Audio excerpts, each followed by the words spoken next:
I don't seem to be able to minimise those. Is it the same? It's something come up on my screen. Okay. Load system resources or something. Yeah. They do come to advice about. Okay, good.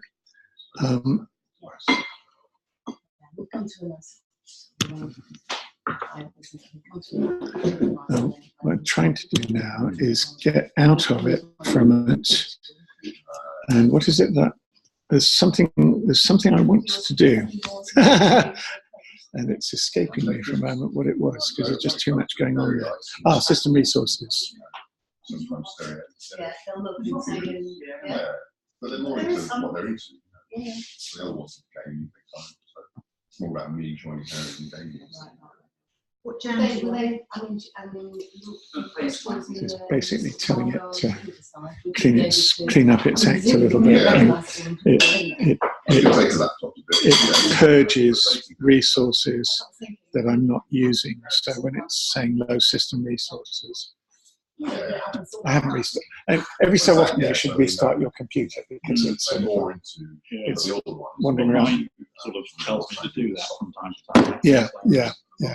Tend to let it get on with it. Yeah. Okay, and what I wanted to do was stop notifications.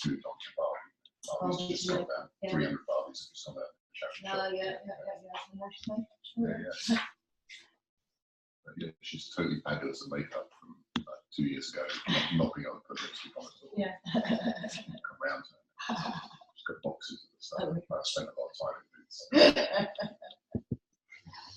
Scary business, isn't it? Yeah, but you know. Well, I've had my stepdaughter, but she wasn't.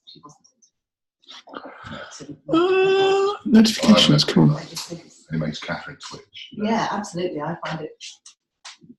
Well, yeah. Always these questionable. I used to have a girlfriend who wore makeup. You know, I hated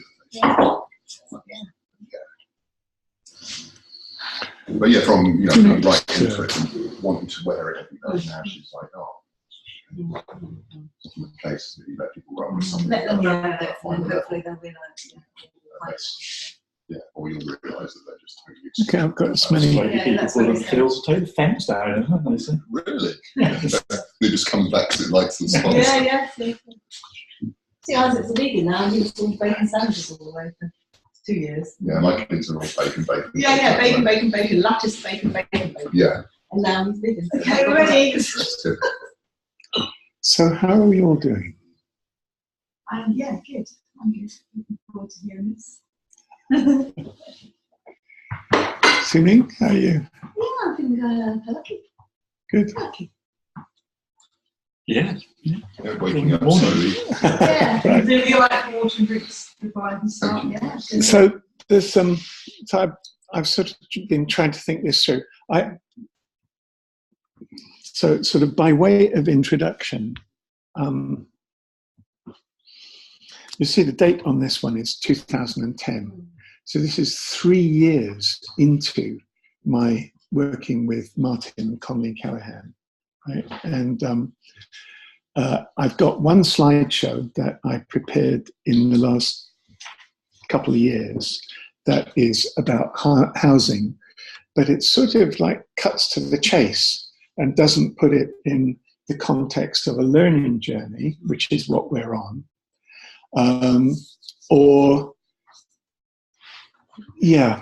It's sort of like, this is what you need to do. This is what I've figured out you need to do for community housing. And it sort of sets, I tried to do a version of it that was as short as possible. And I thought it might make sense to put things in context. So this is a very old slideshow, as you can see, that was prepared for a financial presentation for Conley and Callahan about what they were doing with housing. And it was to put commercial housing in the context of a green capital. But it goes back to this next slide is the very first thing that isn't quite. So I'm not going to go through the strategic partnership opportunities apart from to sort of show what a developer could be doing, right? And if we're doing an eco-village is one thing. If we're doing a group of eco-villages, then we're kind of a developer. And when I arrived in Bristol and met Martin and Andrew, and they asked me to come and do some work with them, and I said, like what? And they said, we've got a bank meeting in a week. And we haven't got a presentation. So I started asking questions about what Connolly and Callaghan did. And what happened was that Martin had started off buying a house that he lived in with his wife. And they shared it as homeless housing. So this is directly and instantly on the topic of highly affordable housing, or housing that is relevant for ordinary people.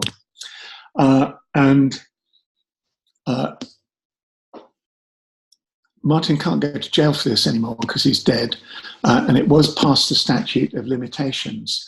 But the way that they got money from the bank was they presented the business plan for their second house based on their first working one. And it was fraudulent because they hadn't got a working one. It was actually based on a business plan prepared by an accountant for them. They took it to the bank, and the bank said, oh, you're doing one already, that's great. Well, they do the money for the second, and it was actually the money for their first one, which is quite beautiful. And that was being an Irish scallywag. But having got one building, this was a partnership between a young man and his wife and her father, Martin's father-in-law, Connolly and Callaghan. And Eddie was really good at building and doing up properties.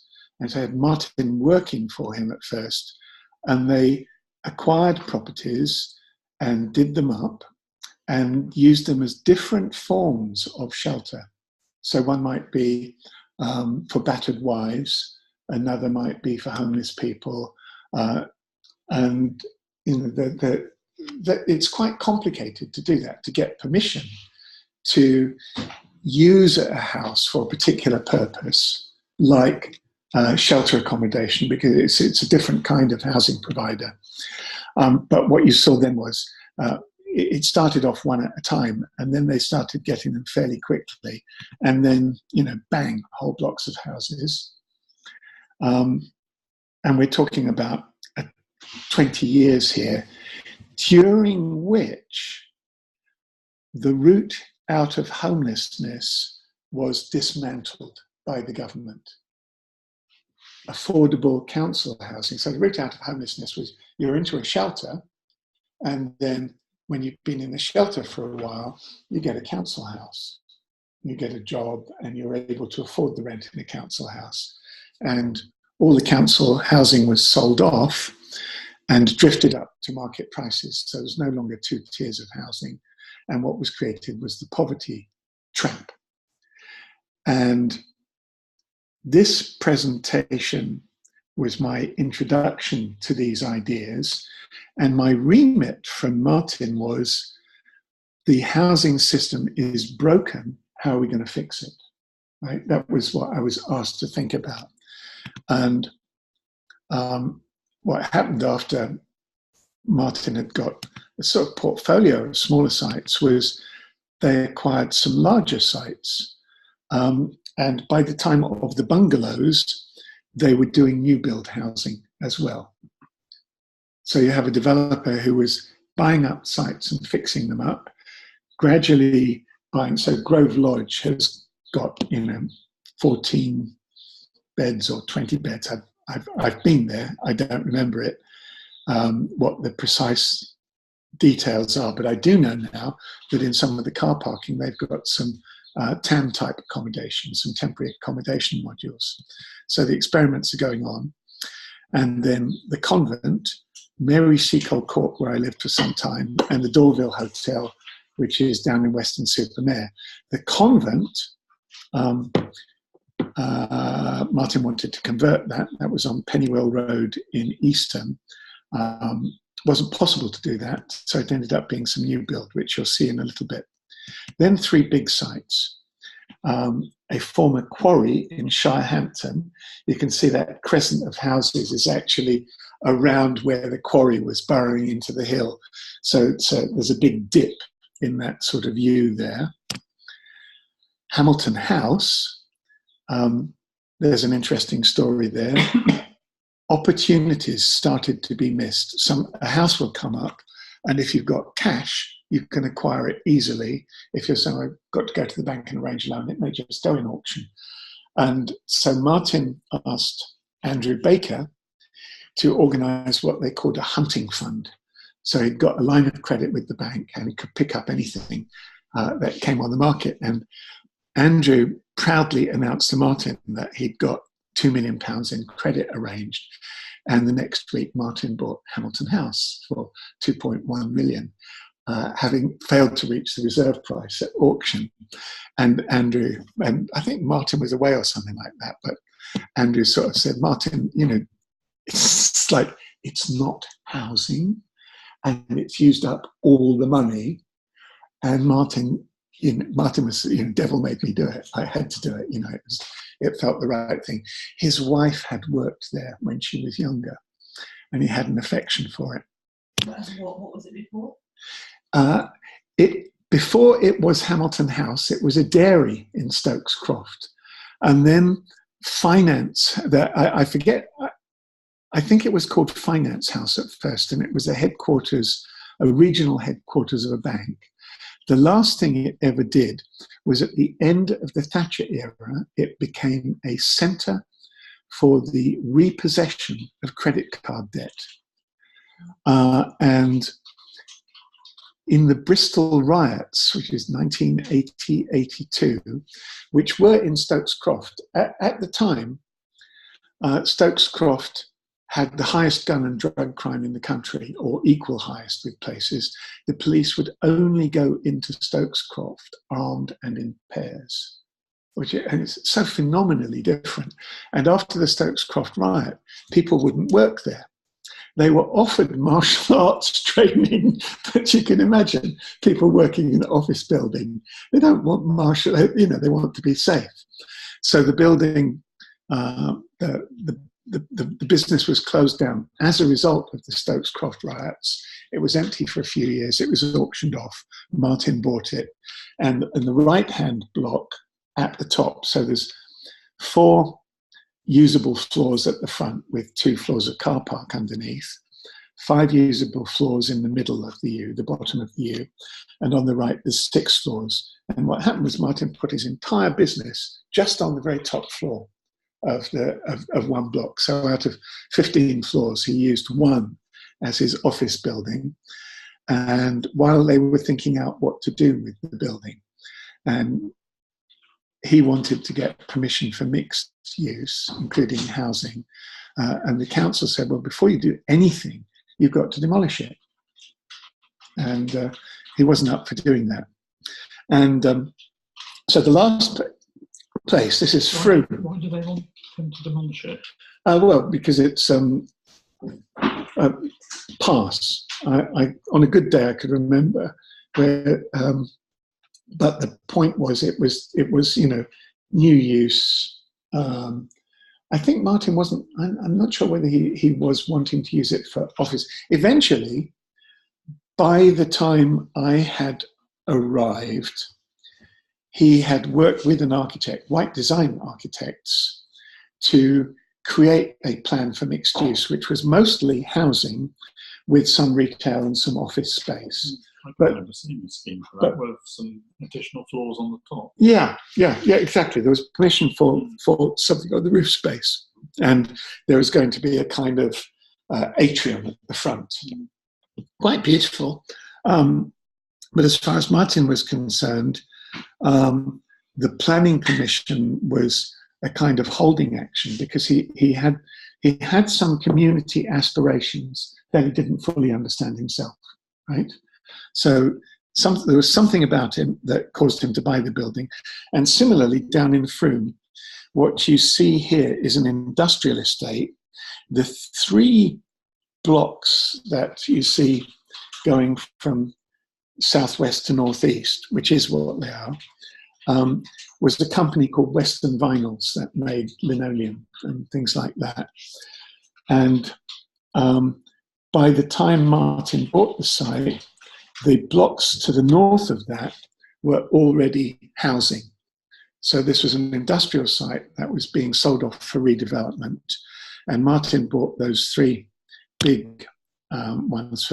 And then I arrived, and I had had some ideas about sustainable communities and environmental universities. And Andrew and Martin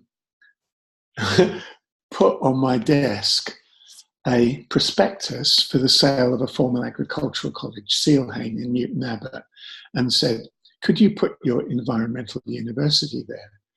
And I went, well, I don't know. Would they even let us do that? Is the site available for housing? But Martin and Andrew were up for putting in a bid for Sealhane. And basically I said, hang on a minute, we're not in Kansas anymore, right? You are a homeless housing group looking at buying a former university to do what with it? You know, this is a long, long way from homeless housing. Let's back off a little bit and look at the bigger context, which was greening our cities, and you're going to recognize something in a moment. But I was saying, first of all, you know, we're not in Kansas. And there are all sorts of ideas. The government had ideas for future eco-towns, a housing green paper. Sorry, I hit the button too quickly. And at the time, there was an opportunity for Bristol, which you're going to recognize. The government, or the council, I'm not quite sure which now, I think it was the government, was putting out for a model carbon neutral eco build. It was an opportunity to do something near Bristol, which turned out to be, this was what became the Barratt development at Hannam Hall. And we were saying, you know, should we look at this? They want carbon neutral. Do we think carbon neutral is cool, or would we want something carbon negative? And what are the other things that we want? You know, we want sustainable communities. We want it to be crime free. We want there to be not homelessness and no housing. There's a whole bunch of things that we wanted around the topic of sustainable communities. And again, it's a huge shift from being a homeless housing provider to creating a sustainable community, because not many people were even doing that. Where do you learn about it? The government in 2004, John Prescott, then Environment Minister and Deputy Prime Minister, asked Sir John Egan, head of the Confederation of British Industries, to conduct a review on the skills needed for sustainable communities. And Sir John wrote back to John Prescott with this report, which basically said, you can't get there from here. It isn't about upskilling. First of all, but he said, you know, let's define sustainable communities. And this is sort of, I think, from something called the Brundtland Report. I could be wrong. Sustainable communities meet the diverse needs of existing and future residents, their children and other users, contribute to high quality of life, and provide opportunity and choice. Well, you know, under austerity, we don't have opportunity and choice. They achieve this in ways that make effective use of natural resources, enhance environments, promote social cohesion and inclusion, and strengthen economic prosperity, i.e. not developer-led housing, right? This is describing something very different from developer-led housing estates. And so John was saying, you know, we don't know how to get there. Our current planning process, if you start off with an existing community and you want to get to a sustainable future, with you know, the axes here, you've got strong sense of place and robust, flexible economy. And we're well down in the bottom left here. And the planning process doesn't give you a direct route. You go all over the place, and you probably end up somewhere than where you wanted. because you're sending in an application for housing, which is automatically being reviewed. And basically, developers are forced to create monocultures by the bidding process. Is that fair to say? I would think so. Yeah. Yeah. I mean, I don't know. It seems that developers have got under an obligation now to provide a certain amount of affordable housing. So it could be an add-on to a private developer's. Well, it comes in the context of an estate being all housing, and some of it will be quotes affordable, meaning 30% off, 20% off market value, 30% of the housing to be 20% off market value, which it turns out isn't affordable for most people. So Sir John was saying, actually, if you want to start out, you're going to need a new planning process. And his idea of the new planning process was that you bring together a council and its planners. That last diagram was taken from his review. This is my slide here, just illustrating it. You bring together the council, the planners, the public, and developers, and you bring them together and you decide amongst yourselves what you want to do. And this is where it gets a little bit radical. Then you do it. Right? And what we could see, Sir John said that councils wouldn't know how to do it and probably wouldn't do it, nor would government. And he said, if it doesn't, in 7 years' time, if this hasn't worked, let's get into remedial education. But that was in 2004, right? And what you haven't seen is the remedial education program. But there was a Sustainable Communities Act. So that's from the Egan reviews, and some of these slides ago. So I was saying, right, what we could do as a developer, why don't we lead that process? Why don't we do what Sir John is saying as a sort of, and try and be a good guy developer? And we set up a community interest company called Egregoria, which is a sort of Latin term for, actually, when you have a group of people who are really like-minded, it's as if there's a separate entity, a group consciousness emerges. And this was Martin's idea, was that we need to create that group. So we had a stab at that. And so our strategic focus, this comes up again in a moment, was that Conley and Callaghan were involved in sustainable communities. They were, by this time, we were opening up Hamilton House, so there was hubs and co-working. The core business was social housing, but we were looking at renewable energy. Right, because what we did do with Seal Hain was we prepared a proposal. And this is the book that we call the Red Book, for reasons that are fairly obvious. And when we set out to do this, I was saying we had no idea how to environmentally and sustainably develop a campus. We need to bring on board massive experience that we haven't got, which you have to do with sustainable communities. In a sustainable community, you've got transport, food, housing, equality, all these things, and most groups are focused on one aspect of it. So can you assemble the pie chart? And we started off with Building Design Partnership, now BDP, an architect which is an employee-led practice with a huge amount of experience in educational building. And we sort of put together our hard copy here, which BDP recently printed for us when we went and visited them again recently. My old copy of it is falling apart. It's sort of like the Turin Shroud. It's nice to have a pristine copy of it. And in that, it wasn't that we produced a book. It was that we conducted a 3 or 4 month learning journey. We spent a lot of time down in Newton Abbot talking to the people who had been the staff at the Seal Hain College, talking to the council, talking to planners, networking as best we could, talking to Plymouth University, who was selling it,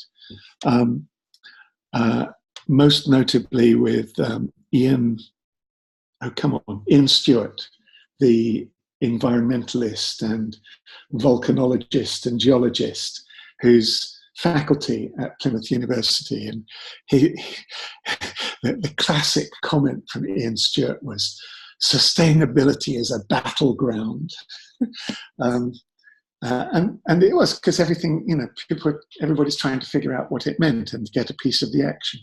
But we created a plan, and we had a new hunting fund by then, and we offered exactly 3 million for the place, and extra if you built commercial housing on the site, a commercial uplift. But we thought that wouldn't be possible because the site was agricultural, educational, rural educational, agricultural. But somebody, without really knowing, picked up the prospectus which said a mixed development opportunity, thought that that meant housing, and bid 15 million to put 1,500 homes on the site. And the university had said everybody who had been shortlisted would be interviewed by the board, and they threw that aside, and we started protesting and everything. And eventually the people who had put in this bid, this is the, and I think it was a punt. I don't think they realised that the planners wouldn't allow housing at the time, and now they likely would, because Newton Abbot has spread itself out towards Sealhain. But at the time, it was 1.5 miles from the town centre, and they said, if we're going to develop the town, we want it by the town, and this is rural educational. We're not up for putting housing there. The bid was withdrawn, and the site was sold to the Dame Hannah charity, who work with children with cerebral palsy. But they call it working with children of all abilities. And absolutely beautiful. And they created a kind of mixed activity centre there with art space and construction space and everything, and the children being able to muck in as part of it. I've recently had contact with the site, but so you see, this is a long learning journey. But at this point, we put together a prospectus about what we thought a sustainable community was, and we tried to do it, and we failed. And we'd taken all of sustainability, the battlefield, and turned it into what we thought was the simplest thing. And where we've got innovation and food on this diagram, this is what Sealhain had done. Sealhain had innovated in agriculture to be responsible for a lot of the industrialization of agriculture, but post-war development of farming, and we split those out.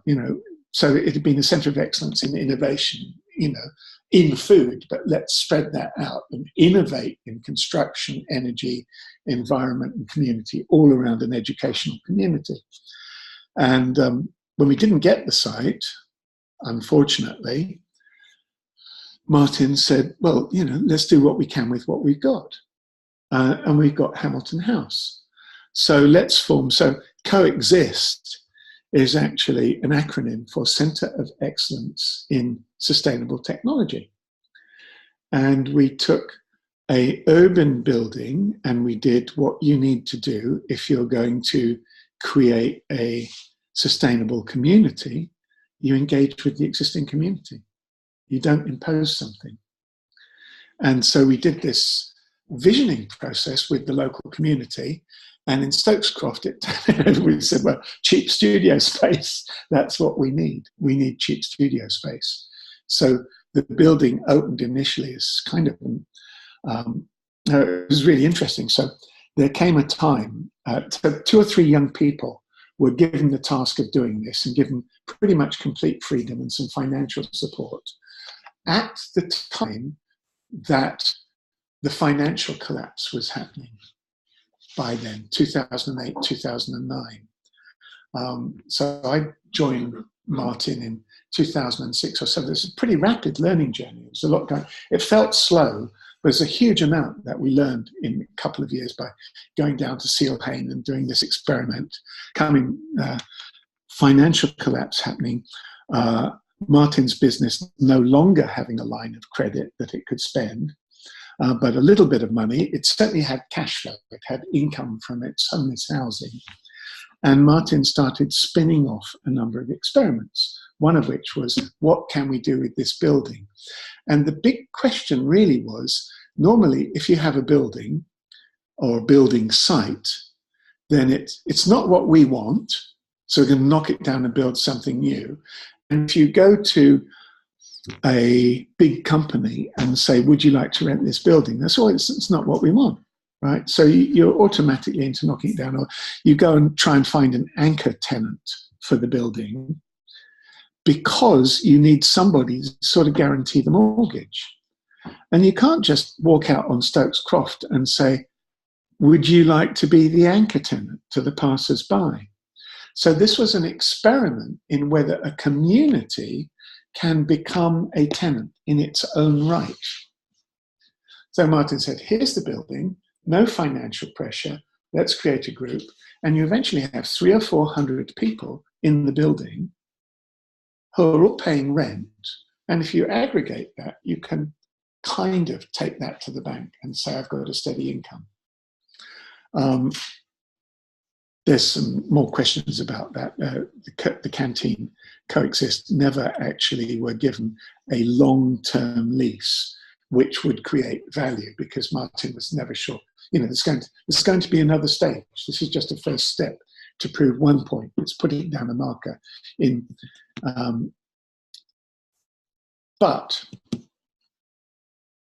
So you get coexist, welcome to coexist. A whole ecosystem growing up around it. And remember, this slideshow is way out of date now. Another experiment, the convent that you saw earlier, became Bristol's first code level 4 apartments, high eco-spec apartments. No developer was interested in doing code level 4. It's just a cost. Why would we do it? And the first thing that was done with these high eco-spec apartments is ex-offenders were put in them, right? So it was used to house ex-offenders. And what happened was that reoffending rates, without a lot of support being given to them, but reoffending rates dropped by 40% or more, because you were taking people and saying, we respect you, we think you should have somewhere nice to live. And the same thing happens with building societies. When building societies house people in passive house homes with very, very low energy bills, so they're easy to run, they actually end up with very few rent arrears, right? So if you put people in homes that are high eco-spec, easy to live in and run, they're able to breathe a little bit more freely. There isn't another chunk coming out of their rent. So this was a lovely experiment. And this one's ongoing. That's the building. If you go there now, those have been demolished, and there's several different attempts. We were thinking of renting the whole of the site, or as much of the site as possible, having a green energy centre there, and BDP Architects helped develop the idea for Froome Portal Eco Village. We're actually using the frames of the factory to frame the housings that are in there. It won an award. It didn't get built. But it's beautiful. They made a lovely design for us. It would have been super fun. There have been several other ventures there. We also started an experimental energy company around anaerobic digestion. I'll sort of rattle through these now. The idea at the moment, I've got a slide that shows us it getting energy mostly from coal and oil and nuclear. And we were saying, you know, the renewable energies that we are playing with at the moment are sun and water and air.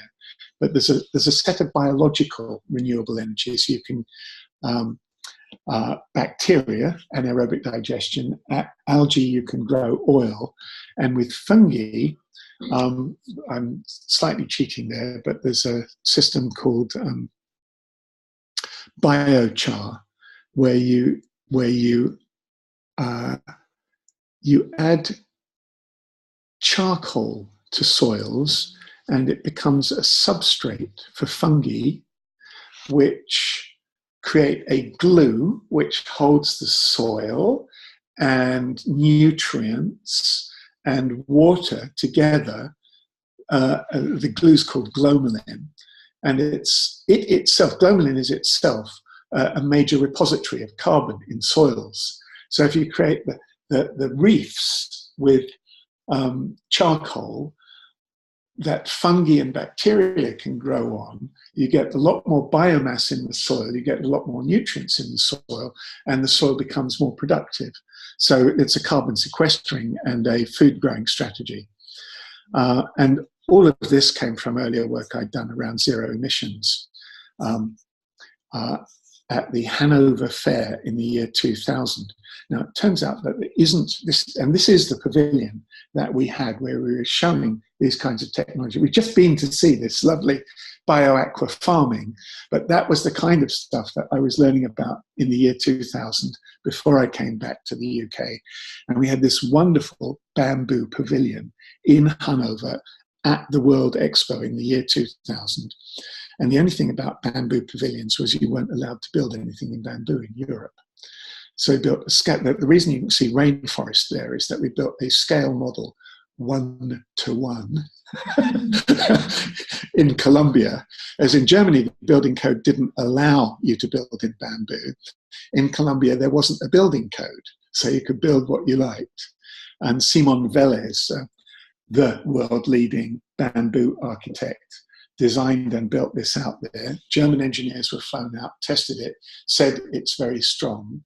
And then it was slightly redesigned for building at the World Expo. It was redesigned to be built out of aluminium tubing. And all the structural tests were done on it as made out of aluminium tubing, and it was fine. And you allowed one substitution in European building codes. So at the last minute, we substituted bamboo for aluminium. And had these Colombians come over with container loads of bamboo. This is guadua, which is bamboo's a grass, very rapidly growing grass. It takes a while for the roots to get growing, but this bamboo can grow a foot a day once it gets going. And so we built this wonderful pavilion out of guadua in Hanover and had a 5-month environmental university during the expo. We had 100 students from around the world and environmental faculty from around the world. So that's where I started to get the idea about an environmental university. You create a physical structure and you bring people to it. And as a result of this bamboo, bamboo can rot, and you can treat it with horrible chemicals. It turns out that if you treat it with bamboo vapor, it becomes insect-proof. And as a result of building like this, it meant that the Japanese could start building temples and houses again with bamboo, because at the end of World War II, they'd adopted European building codes and they were no longer allowed to build with the materials that they were used to building with. So building this in Germany allowed Japanese to start building in bamboo again. It's amazing, it's a real learning journey. And this is what we were doing. We're learning to work in systems. So you have monoculture systems where you start with something, pigs making poo and manure that goes to landfill or goes in a slurry pit. And you bring in a zero emissions system and you're creating lots of flows and feedback. The idea of zero emissions isn't that you don't make waste. It's that you find something that can use that waste and turn it into something good. And you stack business models so you end up with an integrated system, just as we saw with aquaculture and as people think of with permaculture. And the guy who thought up the chief scientist for ZERI was an environmental scientist trained at Imperial College, George Chan, who introduced permaculture in Denmark. But this is this sort of permaculture light. It's something that you can take an existing farm and make these changes and the farm will become clean and more productive. And there are several examples of this. Mushroom farming on coffee waste. So instead of a monoculture of coffee where you're just growing coffee on a hillside And if the world price of coffee goes down, you've just lost your farm. You grow other crops in your coffee farm, and if the world price of coffee goes down that year, you don't get much income, but you're still living because you're growing your own food still. There's a lot of sustainability and resilience principles in zero emissions thinking, which is what I brought back with me. And there's a wonderful film that a friend of mine, John Harrison, made, where he sent a film crew out to visit this farmer, Erno Preto, and made a film, 10-minute film that's on YouTube of sustainability on the pig farm. And this is my system diagram of bringing together anaerobic digestion and growing algae, and showing all the sort of links where you get energy out and feedback. And part of the reason that I was doing all this was because there didn't seem to be, all the wind farms and solar farms were actually at that time were too expensive. They weren't sustainable. They might be creating renewable energy, but they cost too much. You couldn't replace fossil fuels with them economically.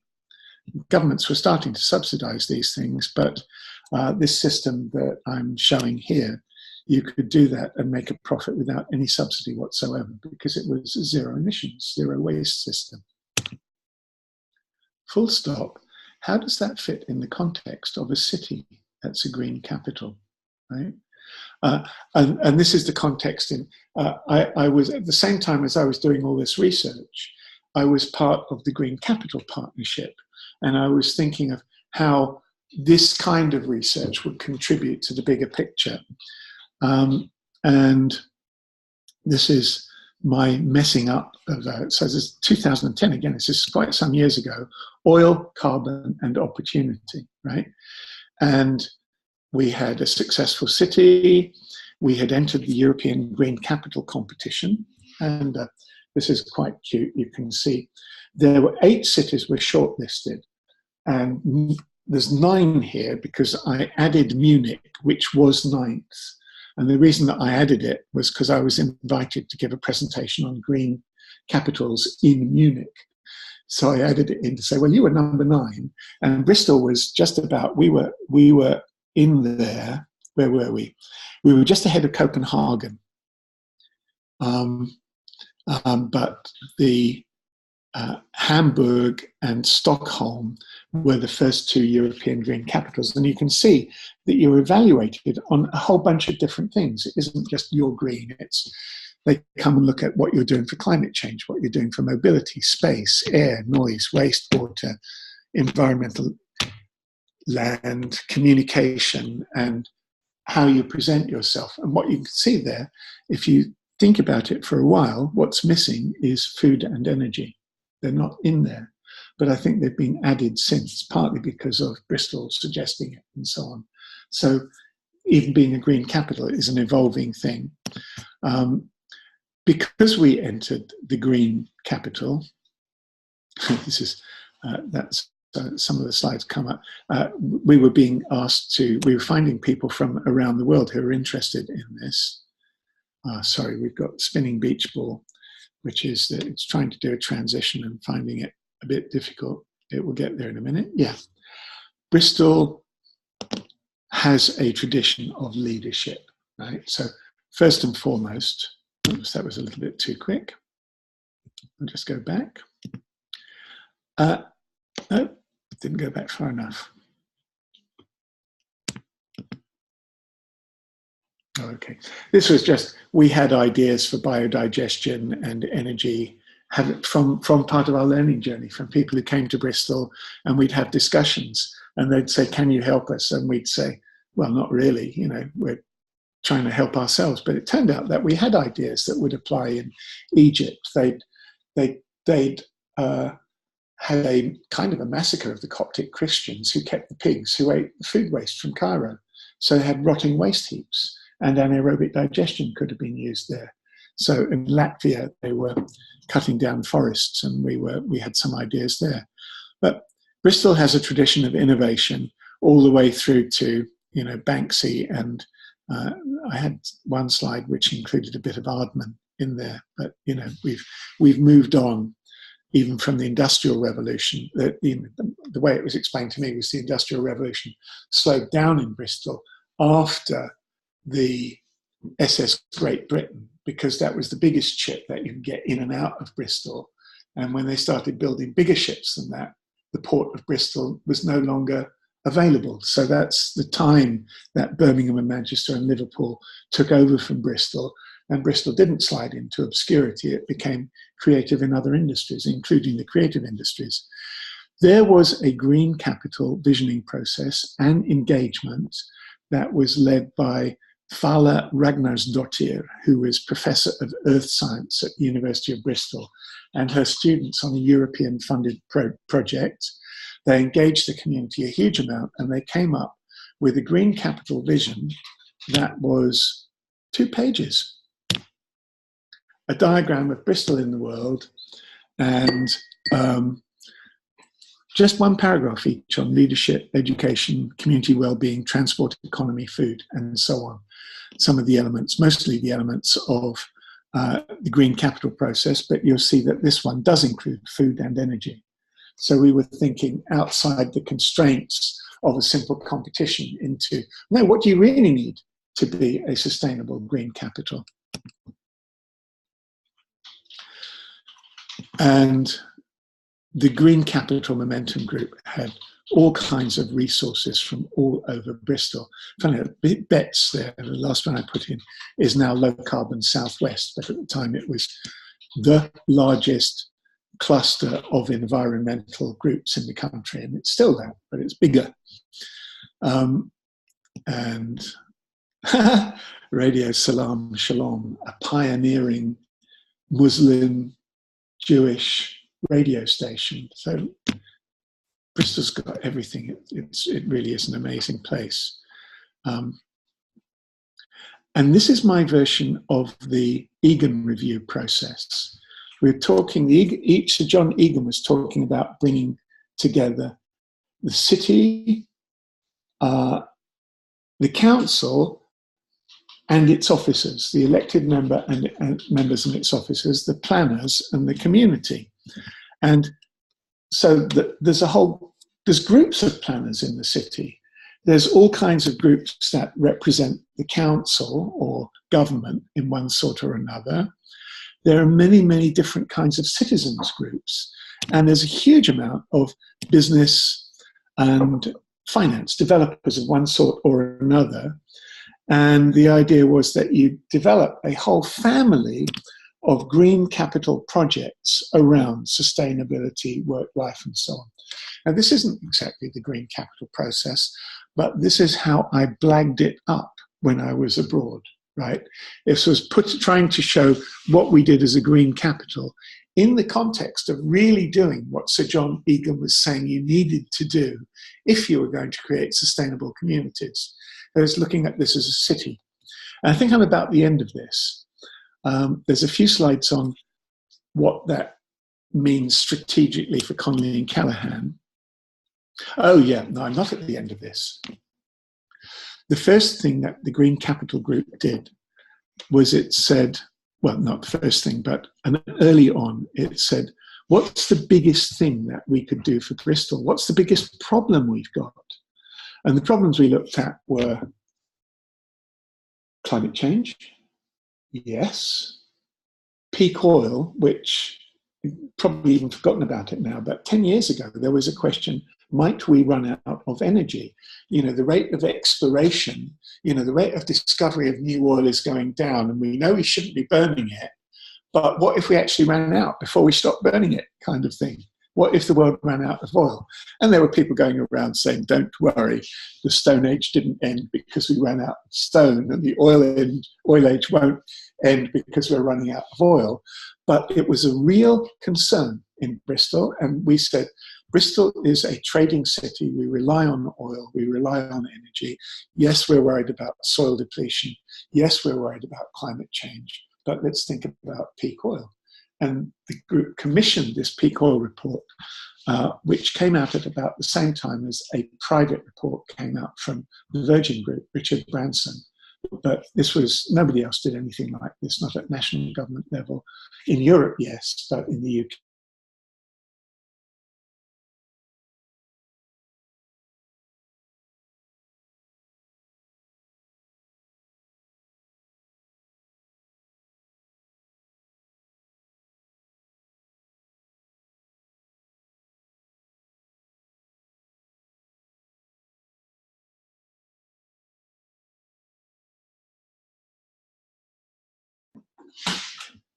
We got a whole bunch of projects out of it to work towards peak oil, including one project that was actually to fight against using food substitutes for oil, and a biofuel plant to be run with palm oil, which I worked on. Didn't mean to show that slide, but it came up. And the peak oil report actually came out with a bunch of things that we needed to do to reduce carbon emissions, to bring renewable energy in, and to do carbon sequestration. So having said, well, focus on oil and not look at global warming or soil depletion, the report came back and said, yeah, but you've got to do all three. If you're going to mitigate against peak oil, you need to be doing these things. And it turned out that if you added all of those together, in a city of 400,000 people, 1.6 million plus 1.77 plus 0.97, roughly 4 million, 10 million tons for 4 million tons for 400,000 people, 10 tons per person average oil consumption. So you would end up with a zero carbon city. Could that be true? Let's explore that in more detail. And we ran this think tank with the Royal Agricultural College and others to look at doing low carbon farming in the country. And so this is meant to be the city surrounded by the countryside, right? Where you're doing low carbon farming and carbon capture forestry. And you're doing green living in the countryside, and you're doing a little bit of food production in the city. You know, that seemed to be the thing. We had an event on, I don't think that's even got the year in it, but that was 2011. And we brought together everybody at this think tank. And the two main people, so the Schumacher Society and their systemic thinking, the two main speakers were, no, not sure if I get to the right thing. This was some sources. Okay, I'm skipping over things here. The two main speakers were the Centre for Alternative Technology with their Zero Carbon Britain plan, which uses a lot of biomass and offshore wind to get to zero carbon, and Herbie Girardet from the World Future Council and his 100% renewable energy for cities and beyond plan, which is what a city and its bioregion can do. And my idea was that for Bristol to enter the European, when I went to the first European Green Capital competition conference in Stockholm, they said, you know, you probably want to understand how we got to be a green capital. And yeah, absolutely. So at this conference, they said, integrated planning. Right? So they have integrated planning in the city. And so I asked the lady who was running the conference, you know, how many people were involved? And she said, oh, just 6 people for a year. And I thought, something's wrong there. And then I realized she was talking just about the conference, that they'd had 6 people for a whole year to organize a conference, you know. How do you get that? You know, you do it off the back of a fag packet here. You know, they had 400 people at their conference, but I had 100 people at Zero Carbon Bristol, with me and the lady from the Royal Agricultural College working for a couple of months on it, right? And I said, no, integrated planning for the city. And she did this sort of thing, which if you have done neurolinguistic programming, you'd sort of recognize it. She sort of, her eyes went back over here and she was trying to get how many people were involved. She eventually she came back and she said, oh, hundreds. And I thought, we're doomed. You know, we haven't got that many people working on this. And then and the European Green Commissioner, Janez Potočnik, was in Stockholm. He says, so lovely to, always love coming to Stockholm. You're so good at spending money on sustainability. And they had just spent €500 million building a zero carbon housing and everything development. At the same time that Bristol had just spent £500 million building a shopping centre, Cabot, right? It's such a contrast. You know, it was, you went kind of into a psychotic breakdown because you couldn't hold it together. She said, I love spending money and you're so good at doing it. And he said, we are going to create sustainable Europe on the basis of this competition between capitals, ratcheting up standards. 80% of people live in cities, right? That's most of the population. So if we create sustainable cities, and I sort of, and the other thing he said, I've got a budget of 344 billion euros for the next 10 years, and I'm underspent. So I had a mobile phone by then, and I called Alistair Sauday, and I said, Alistair, why aren't you at the European Green Capital Conference? His chairman, right? No, Alistair, where are you? And he said, well, where are you? And I said, Green Capital Conference. And he said, oh, bloody hell. He'd forgotten, right? I called Barbara Jank. Barbara, why aren't we at the European Green Capital Conference? Well, couldn't spend the money. It would be thought of as wasteful. And I said, but there's a guy here saying he's got 344 billion he wants to spend on green capitals. It was very, it creates a strain because I sort of try, you can't, you know, you come back and you're saying, I've been and I've seen, please listen. And I tried to present this to the Green Capital Partnership. And it sums up the UK attitude to Europe. Yeah, it was really strange.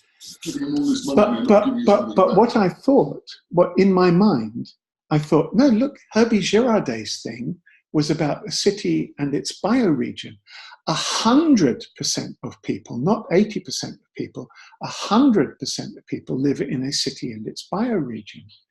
And if instead of we did top-down integrated planning, we did grassroots sustainable development, that would be a better and more sustainable plan for creating a green Europe. That would be a fabulous gift. And so we haven't quite done that yet, but I don't think that we've forgotten that. So I think this is just dropping into my ideas for Conley and Callaghan. We could be involved in rural eco-villages, a few bullet points. So this was a strategic presentation. We had the opportunity to work with the Royal Agricultural College to do an eco-village. We were involved in social housing already, and we'd done one small innovation. Let's do a bigger one. A few more bullet points about us becoming a leader of some sort. Creating developer-led self-build, which was an emerging option at the time. It's now called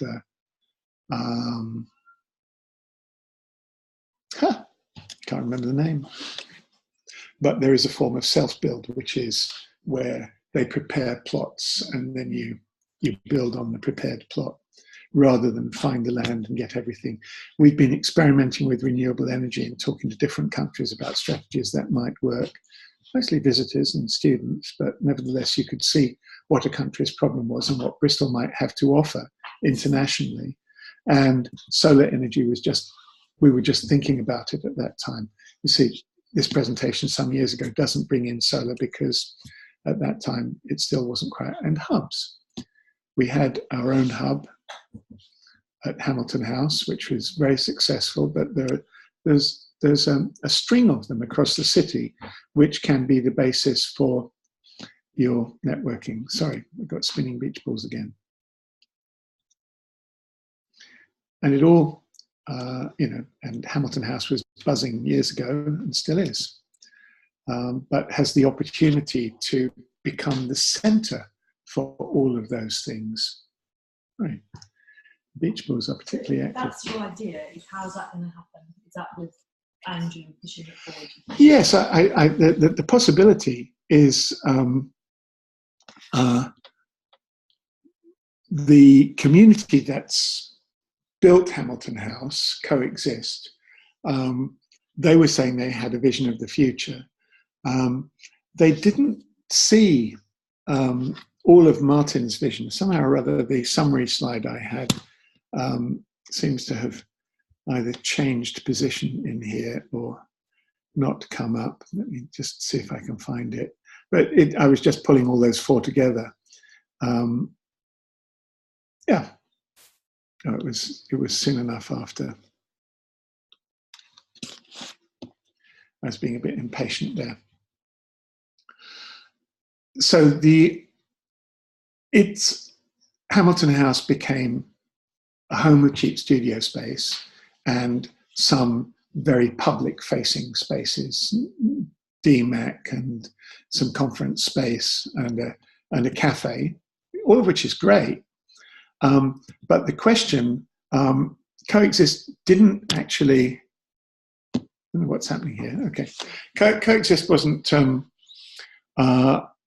was relying on subsidised rent. I'd skipped over that slide. That's what happened there. So Coexist was relying on subsidised rent and came to CNC some years ago and said, we're broke. And Conley Callahan lent them some money and said, pull your business plan together and, we'll lend you some money and be nice if you would pay it back. And some years later, that hadn't really happened. And they said, well, there are things that we need to do that we can't do unless you give us the building, kind of thing. And it was like, well, make an offer. And so an offer, Coexist put together a very credible plan for the building about what they wanted to do with it, but it wasn't a strong financial plan. And it mainly relied on, not on a commercial, there's a little bit of a sense of entitlement in there. We've done great things in the community and you should be supporting us in this because it's good. And Martin was saying, it needs to be better than that. Otherwise it's not replicable. It's not going to happen in other places. Other developers won't do this. We should have got up to the level of being sustainable. And I think the vision was that, yes, you have a hub, but we've got ideas here around social housing and renewable energy. There is one business in Hamilton House that is trading at a huge profit, and that is Conley and Callahan itself. And why don't we merge our activities? Why don't we put a corpus callosum in here that joins together the right and left brains? You've got strengths. We would like to build rural eco-villages, but somebody needs to run the community. Conley and Callahan know how to build it, but who knows how to run a working community or a living community? Coexist do, right? There's real partnership opportunity if people stepped back to look at their original vision rather than being in slightly entrenched positions at the time. And I hope that's a dialogue that we will start having now. And the real opportunity is that there are example hubs in Bristol that are commercially incredibly successful. The Engine Shed is brought in 76 million in inward investment for its member businesses in the year before last, or maybe just last year. No, yeah, last year. In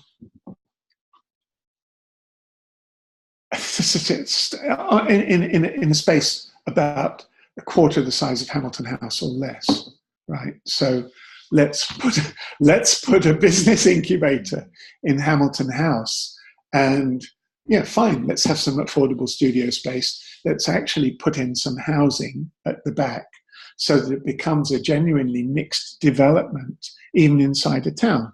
Just as in an eco-village, we would like to put in a working hub, a working space. So that's pretty much it on, I know, I've got dozens of slideshows. What happened from there I'm just going to show this sort of segue into, there's a little piece of green capital revisited in my energy slides, which shows why I stopped. Oh, here's the green capital slides coming through here. Oh, right, okay. It's a good place to start. So you've seen this slide before. We held a zero carbon event, and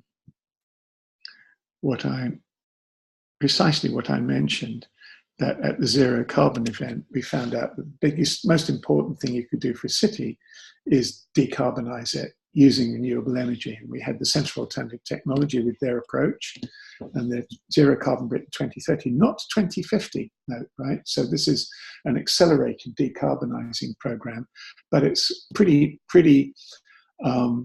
heavily vested in, sorry, my machine for some reason isn't fully up to speed in its transitions, right? Lots of insulation, offshore wind, get rid of cows, everybody becomes vegan, and whoops, I hit things too soon. But my preferred vision was, in any case, the vision from Herbie Giraudet, which is city-centric, right? If you wanted to get a national plan, at the moment, we were joking about this, our government at the moment is behaving like a patient that is having electroconvulsive therapy at the same time as it's being lobotomized, right? Government is only capable of thinking about one thing, and it can't think about that one very well, right? So you're not going to get a zero carbon Britain, which relies on real changes, but in our cities, we can do it. We can take a city and we can make that into an example. So this is my slide of the things that a green capital does. And the ideas are that there's a sort of symbolic planning system there that brings together the council and its planners, the public and the developers, and education, which should cover all aspects of the rainbow. A green education should be all of these things. And just for fun, I turn this into two piles, one of which is about things that you do as a consumer: energy, food, housing, transport, health, and so on. And one of which the city does things: trees, resources, airs, water, waste, whatever, and planning, and we educate ourselves. And my rhetorical question is, can you think of any of these that we're spending too much on? And the answer is, well, actually kind of all of them, and we're not getting it right. So as a consequence, I'm in debt and the city's in deficit. Both true. But if we were spending less on all these things and doing them more efficiently in a green capital, I'd be in a state of freedom and the city would be in a state of surplus. But you look at that and it's just, where do you start? Where do you start? And so at the point that this slide was produced, the government was just about to introduce the feed-in tariff. So he said, let's just look at energy.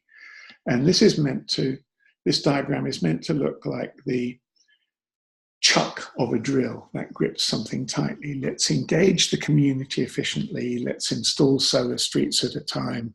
Let's create green jobs. Now, on the one side, green jobs is great, but if you're creating the jobs and you do it around education, you're doing it with apprenticeships, you're paying some of the people less. So it's financially cheaper to do it with a mix of apprentices and professionals than to do it with just professionals. And let's get low-cost finance. And additionally, there will be innovation. This slide's just about to come up in a different context. There will be breakthroughs.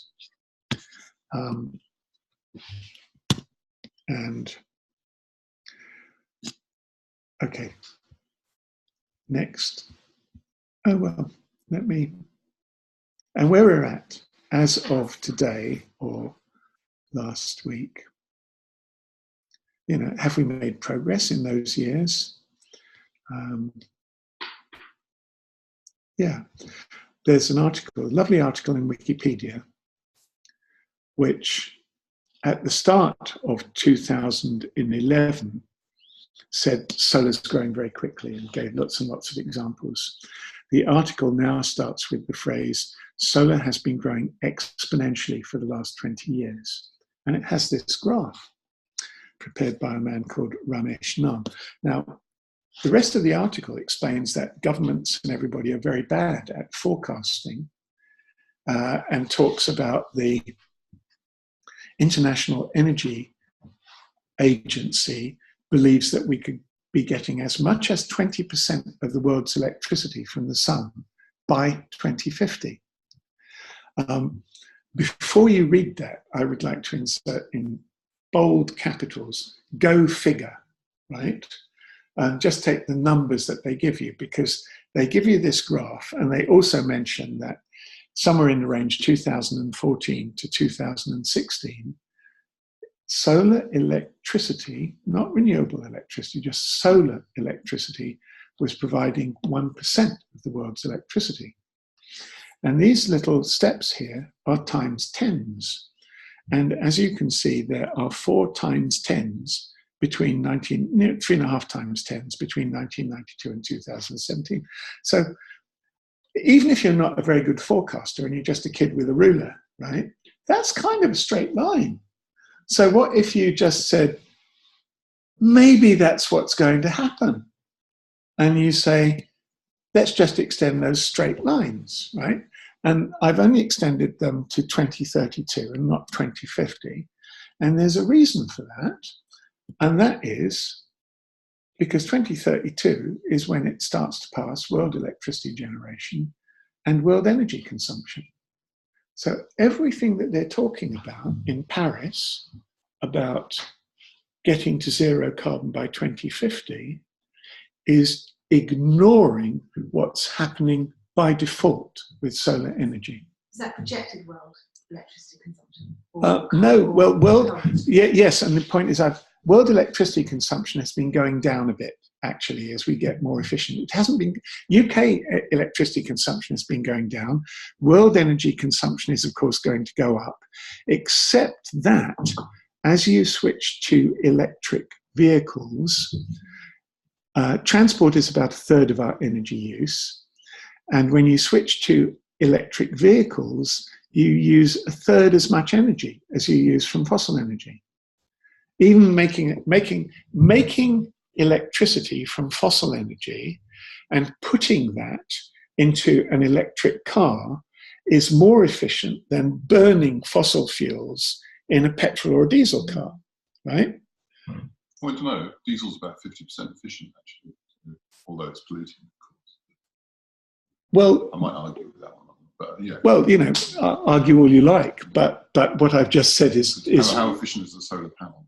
I can't remember. Well, the point is, I wasn't even talking about efficiency of the solar panel. The efficiency of the panel is irrelevant in this case because there is no energy lost in making the energy in a solar panel, and that's the point. The first thing I do with fossil energy is if I make electricity from it and put that in an electric car, it's more efficient than putting it in an internal combustion engine and powering a diesel car. You can go and do the arithmetic. I've done it several times. Yeah, I can see where right? You know, how many kilowatt hours can you get from a gallon of diesel? How many miles will that go? I'm not arguing that we should keep diesel. No, right. And the point is, for petrol, and the same thing is happening with electric vehicles as happened with digital cameras. They started out being not as good as proper cameras and more expensive. And then eventually, suddenly you get 3 cameras for free when you buy a phone, and they're all high definition, ultra high definition movie cameras. You know, the 3 best cameras I own are in my iPhone.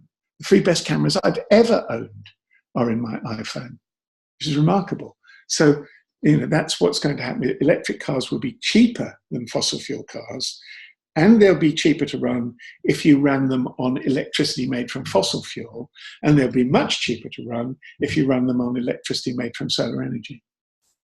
And funnily enough, the batteries that come with it will be useful for balancing our energy supply. They will do some of the balancing. You know, you get lots of sun during the day, and you charge 10 cars in your street, and 2 of those cars are going to Birmingham and Glasgow tomorrow, but 4 of them are only doing a commute. and the others aren't doing anything. So you run the street off their batteries. So tonight. we're sort of saying that, as far as we can sort of project, our current consumption is going to stay roughly about. No, our current energy consumption is definitely going to go down. Because we will be using more efficient energy faster than we can install using more energy.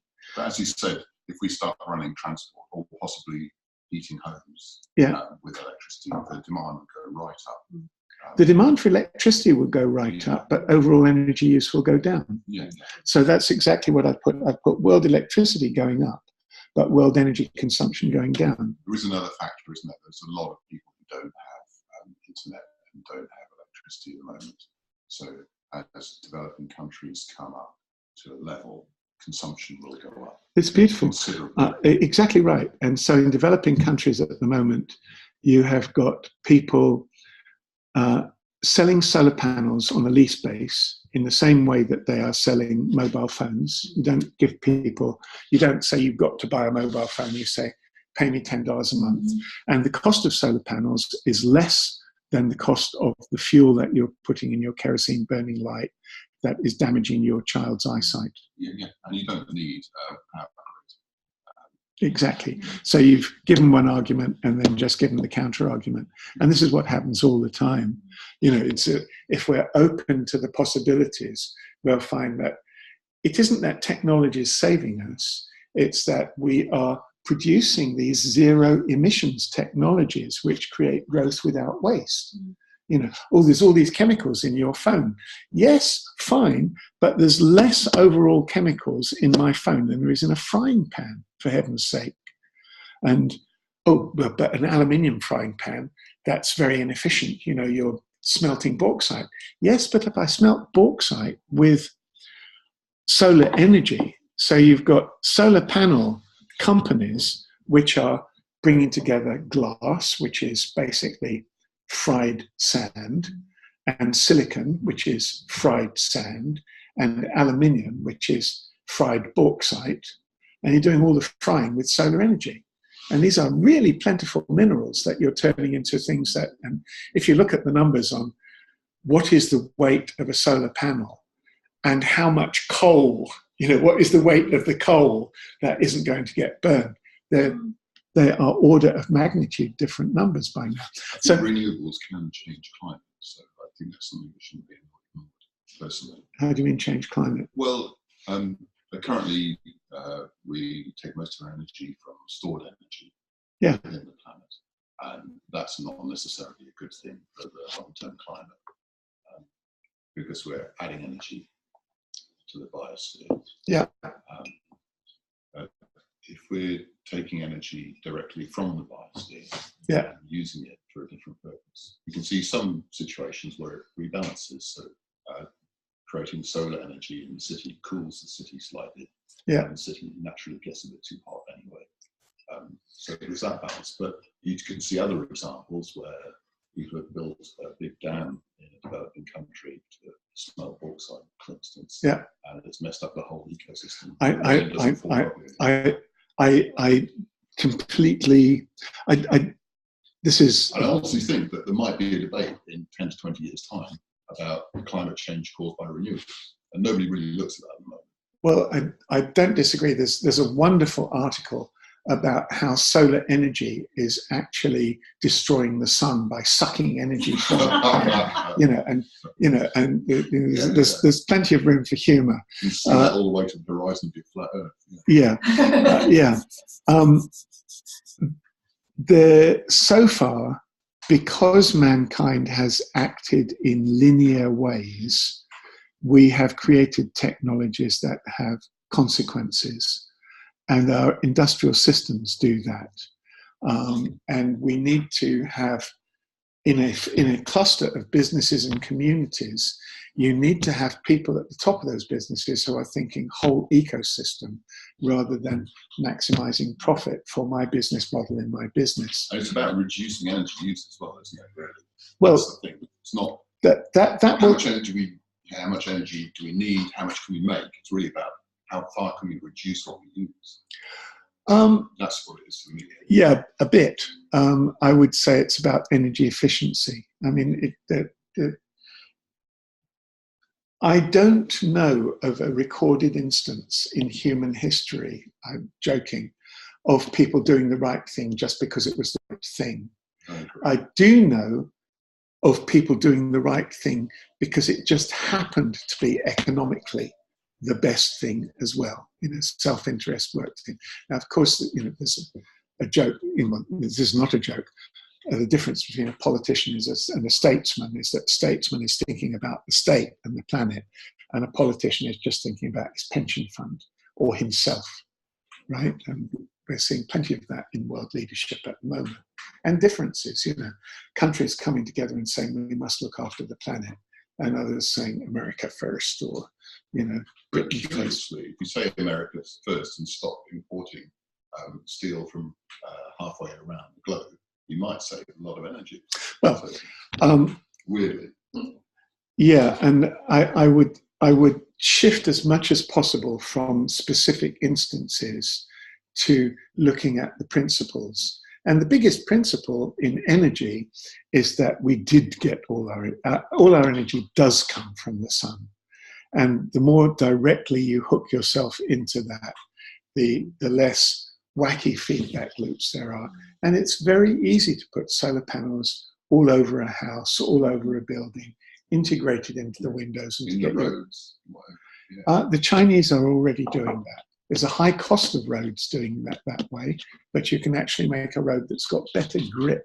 And it will be in our motorways, we will have induction loops. So you'll be charging lorries as you move them. And somebody was telling me that the latest Hitachi electric trains include storage. So if the electric dies, the train can still get itself to the next station and so on. So all of these integrated solutions are coming at an accelerated rate because we've already had one revolution in information. And now we're in a revolution in solar. And that was the hiatus that I took in the last 7 years. And I've just come back to looking at precisely this diagram that you see on the screen, because that's where in 7 years ago, it was like, how long is it going to take to get to any level of renewables? Are we ever going to deal with peak oil? And then suddenly the government introduced a scheme that was so successful that they had to keep trying to slow it down. But by the time they had blown their budget for solar energy and renewables, they'd already exceeded their targets for 2020. And communities are right now thinking, well, how do we keep going at that same rate? Forget governments and saying we've got to have decarbonised by 2050. Why don't we just keep going and do it by 2030 instead? What if we saved the world sooner and we didn't need to do it? We'd still have a better world before, a lot sooner for a lot of us. So I went back to looking at housing 2 years ago. Martin said, would you look at housing? And so pretty much the first thing I did. So the point is that there's a solution for energy. And just in the last weeks, Bristol City Council has announced its City Leap prospectus and its intention to spend 875 million in the next 10 years on smart decarbonising. And it's got a list of things it's going to do. And some of those boxes are blank. They haven't even put anything in yet. So 875 million is probably a minimum. So at the start of my learning journey on housing, I did what I'd done before, which is I started looking at what's best practice. So I'd already been to Europe some time back and looked at eco-villages in Europe. And this is a picture.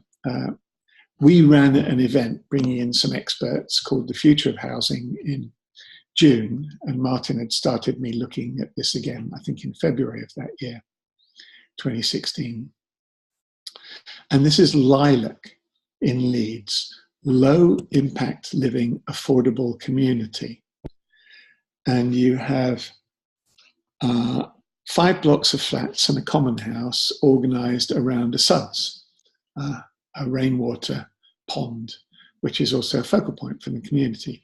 So these are all mod cell straw bale apartments in 5 blocks.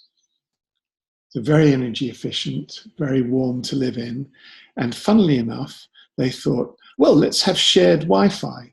And it didn't work because Wi-Fi doesn't penetrate the straw bales, which is interesting for people who don't like electromagnetic interference. Lots of learnings. This is the common house here and a deck out over the suds. And this was a visitor's day that I had obviously gone to learn about the place. And yeah, great. So we had a shared meal, kids. There are fenced off back gardens, but the front gardens, it's a shared space. And there's no roads because there's 20 apartments and there's car parking space with room for 10 cars in the carpool. And they got away with that because it's written into their contracts that they will only have 10 cars and that they will share them. So they have agreed to only have 10 car parking spaces. And the land that's here has got some kind of storm drain going through it, and they couldn't build on it, which is how they got to have this site. So they got a huge amount of allotment space. So this is a picture that appeared in the newspaper of the Lilacres. And so you see the houses in the common house and the space. And some of the allotments, they said productive gardens there, it's actually divided up into allotments at the top. And some of those allotments are being used by people who aren't lilac people. So they're doing something for the wider community. And Leeds City Council likes this well enough that the people who developed it are involved in creating more developments in Leeds. Now, this is the national context, is that we have a property bubble that's pumped up by laundered money coming in from offshore havens into the UK. And what we're trying to do is improve it by turning the UK into a tax haven. You know, that's what Brexit is. Let's get away from it. It's already a tax haven, isn't it? Well, it is. Yeah. But you know, this is a common select committee saying 100 billion in illegal money is coming into the UK to pump up the property market. That's why houses are expensive, right? But when Marvin was elected, he was saying, I'm going to do stuff. I'm going to stop selling off land, and we're going to start building affordable homes. So that's a nice bit of context. The Community Land Trust and the Self-Build Group held an event sponsored by and with the council about scaling up community-led housing, which is where it really starts to be about us. And we had a little presentation about Connolly and Callaghan's vision to create a people-centered development model that will radically change the housing market. It's an open question whether we're actually doing that, but Connolly Callaghan working very closely with White Design, and so the bit of they're active in homelessness, very well aware of the problems and the challenges, and starting to do things about it from the very first Pennywell Road housing. Now, this is a diagram that I put up at a community housing event in Frome. And I said, I'm just going to put up one slide and ask a couple of questions. And if your answer is no, you can leave right away and we can save time, right? How do we get to affordable housing? There's 4 kinds of housing: council housing, housing association, developer-led housing, and community-led housing. And the last housing associations are a replacement for council housing that sort of went under Margaret Thatcher. And housing associations, which are the replacement affordable housing that's not really affordable, are under attack under the Cameron government. And there's a couple of mayors that are working to put that right, but for the moment, you can count them out for what's available. They're not available. We have developer-led housing, we have community-led housing. In Bristol, developer-led housing, $250,000 a pop. 1 million in London. In Leeds, 130,000. 40% less. Okay, it's a cheaper housing market, but they've got 40% less. And not only that, average housing energy bill, 1,350 a year. At Lilac, 150 a year. So, the question is, where would you rather live?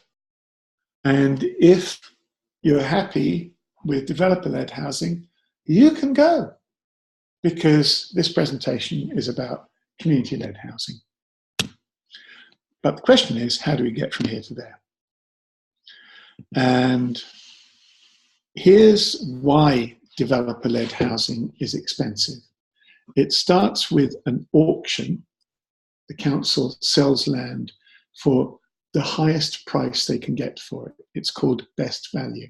If they don't sell it for the highest price that they can get for it, they can be attacked for not doing it, in the same way that you can attack a corporation for not just aiming for maximum profit. Both of those are insane. That's not the problem. The system is that you can't attack that at the moment. That is the system, and getting upset about it just has you lose sleep. And then the developer is, in that auction, the developer and the council are sizing themselves up and kind of balancing it. You know, they're going to make an equal share. And somewhere in the middle, the developer, he's not a builder, he's a finance guy and a planner. And he's going to bring in builders who are going to bid for the stuff, and they want to make a profit too. So you're paying well over the odds. What happens in communities is you have three parallel mechanisms that work differently. First of all, you don't buy land. You either get it granted or you lease it on a ground rent. Secondly, you put in work yourselves. And thirdly, the community can be the developer, and it can create better housing by creating shared facilities, less of a monoculture of housing. Right? It's fairly simple. Overall result is, arguably, that's not the most important one. Arguably, the most important one is far different quality of living, but financially, you end up with reduced house prices. Can we bring all of them together in one place? And I have a 2-minute hiatus before I come back to this precise slide. And this hiatus is from my experience. There was a time when, if you wanted to do something on a computer, you bought a computer and you bought a program to run on that computer. And you probably only ran one program on that computer. And so if it was word processing, you had a computer with WordStar on it. If you wanted to do business modeling and you were an MBA, chances are you brought your own Apple II into your company and used VisiCalc, because that's what MBAs did. And eventually it got integrated, but you couldn't cut and paste between your Apple and the people doing the WordStar bit. And if you happen to be a computer nerd doing databases in the company, it's a different computer again. And you've bought 3 computers and 3 different programs, and the programs cost $300 a piece, and the computers cost $2 or $3 grand, and you spent quite a lot of money. And there's no concept of cut and paste. So along came, so that was the problem. Everybody in Silicon Valley at a certain time knew this was going to change. And the Macintosh was one part of it. And the PC came along, and then it had the Macintosh operating system added to it, so it worked like a Mac. And Office Mac came out with the 3 programs that you bought before in one box, and 2 more programs, communication and graphics. So you get 5 for the price of 1. And it worked because there was an operating system behind it that linked the programs, and it worked on a Mac or a PC. So that's an integrated approach. Meanwhile, back in community-led housing land, we want to bring these 3 together. What if, I think I've got spinning beach balls again. So you bring together the co-housing, you bring together self-build, and you bring together community land trusts with the skills that a developer has and the materials that greenies want to work with. And ideally, you bring them all together in one place with a group that is a community-led housing enabler. That's not moving. Something's really going slow here. This is likely to start jumping very quickly once it does wake up. It's not waking, it's sort of gone dead on me. I'm going to, okay, community-led housing enabler, community-led housing group. You form a group that is an enabler, and a group comes along and says, we want to do a community-led housing project, and the enabler says, we can help you. We've got all the skills in one house. We've even got finance to help you. And by the time you've finished building your group, you will be a community-led housing enabler too. Isn't this what the hub is meant to be, a community house? It is what the hub, it's maybe. I'm not sure. They're offering to do consulting work for communities. It's not clear to me that this is really doing all of that.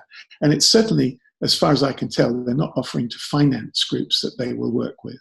In my ideal world, you come along with a group and you say, have you got some possible land? And they look at it and say, yeah, that looks like a possibility. We'll put some money into it. So I'm talking about doing a solar farm in Lockleys now. And there's a group called Energy for All who are saying, well, we'll charge you £20,000 to do the feasibility study, and that'll come out of the £1 million that we'll raise, right? So, and then there's, well, can we get a bit of money up front? And in an ideal world, why not?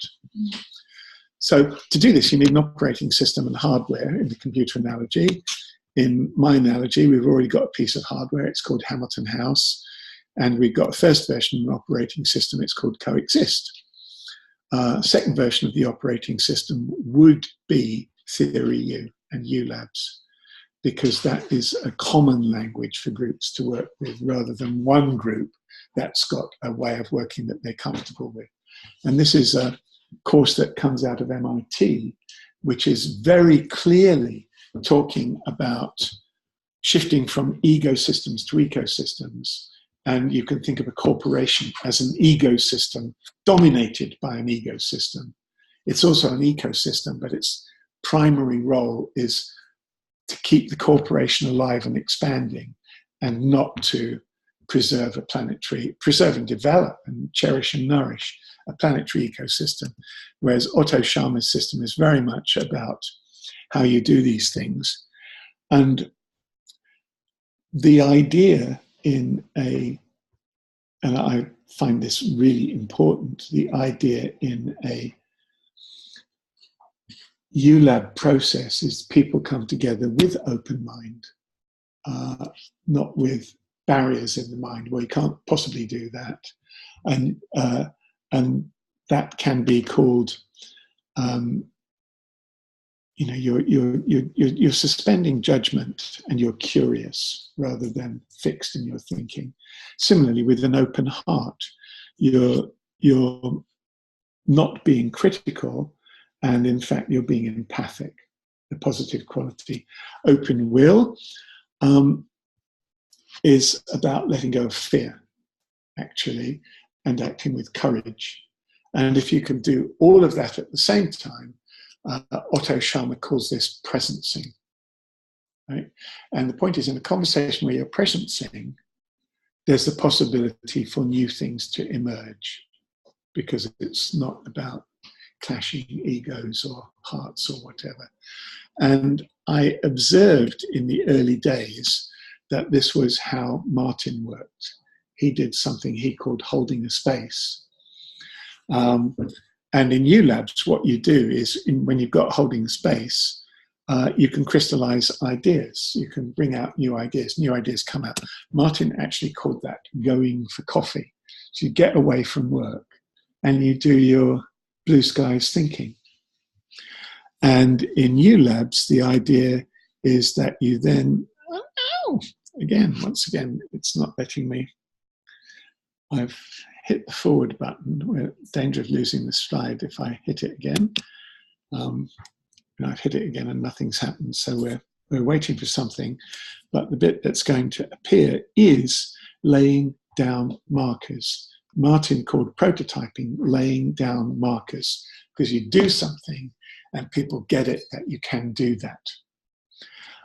And in order to be able to listen and sense and all that, the idea is you have to kind of let go of your existing mindset.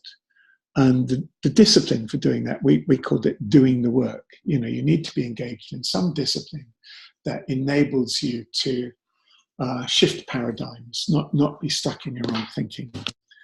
And either it all ends here. Certainly doesn't seem to want to go any further. Okay. Ha! Laying down markers was just about to appear. So let's pretend that already happened. The next slide you've already seen, zero carbon Bristol. Here is Herbie's model, but there's another piece from, why that's come up, I don't know. Definitely hit a wrong button there. Wrong slideshow, better slideshow. So I've got zero carbon Bristol and regenerative cities on one slide. I think my computer hasn't quite got enough amps.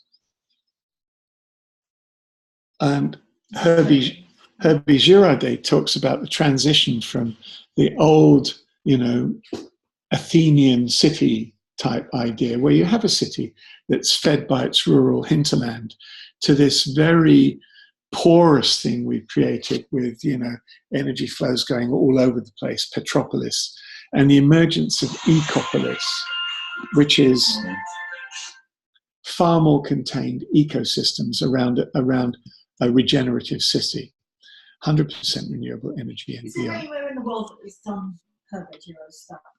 Yes, Adelaide. Some years ago,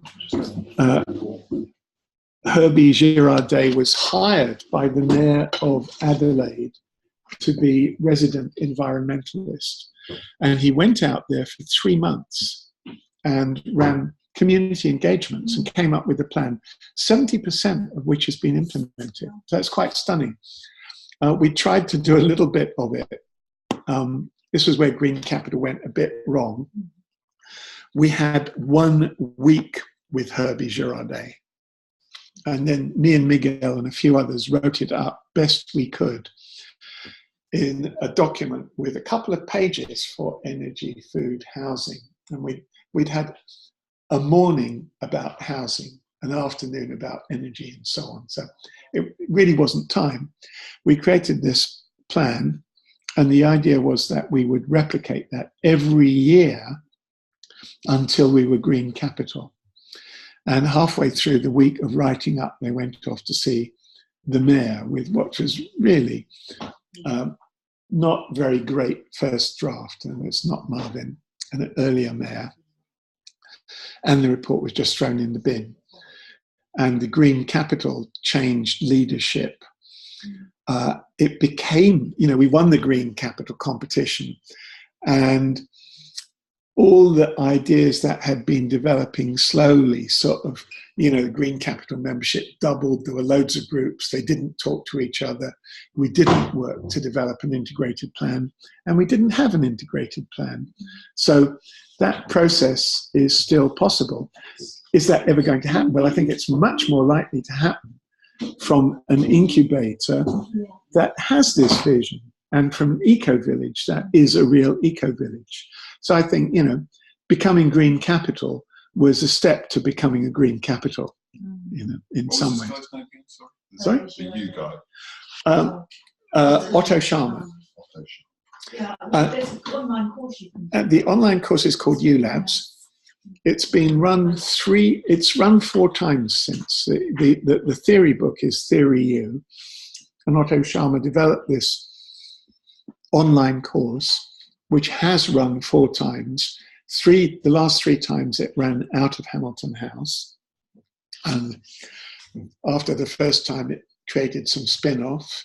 The third time, there were people from the council on the course, and they started running the events at City Hall as well as Hamilton House. The fourth time, I'm hoping that an energy group and a housing group and a hub group and a Connolly and Callahan group will be doing it all together. And whilst the course has sessions where everybody comes together, and then you go and do private study, and that's where I've always had problems actually doing the work in between. So my idea is that you say, well, it's fine that it's online, but let's all come together every Thursday and have a learning day together. So it's in our diary rather than, and so on. I think that would work very nicely. And so Joel's idea for Bristol Learning Community is that we do this. Okay. And I'm not sure where this slideshow goes, but there's some more that I would like to show you. I was just wondering if Adelaide, Australian cities in general, actually are much more spread out, aren't they? They're basically vast tracts of suburbia. You could see if you could see how that might adapt to some green progress more easily than English cities, which are traditionally more compact and rows of houses and so on. Well, firstly, the cities are more isolated and they're not connected by rural hinterland so much as vast expanses of desert. Yeah. So they have to be self-sufficient as and where they are, best they can be. And they have problems with their government like we do, but Adelaide did do a huge amount of the agenda that they got from Herbie, and we didn't, but maybe we will now. What was the guy's name I wanted? Sorry, Herbie? Professor Herbert Girardet, right. Girardet, co-founder of the World Future Council, resident of Tinton. I'll wait for Eva to come back. So this is Lilac, which was very much traditional. This Lilac was built with a traditional form of Modsell straw bale, which is straw bales built into a very solid glulam wooden frame. And this was proved, you could even build, this is a terrace of 7 houses in St. Bernard's Road, Shirehampton, which look as though they're brick-clad because they're brick-clad.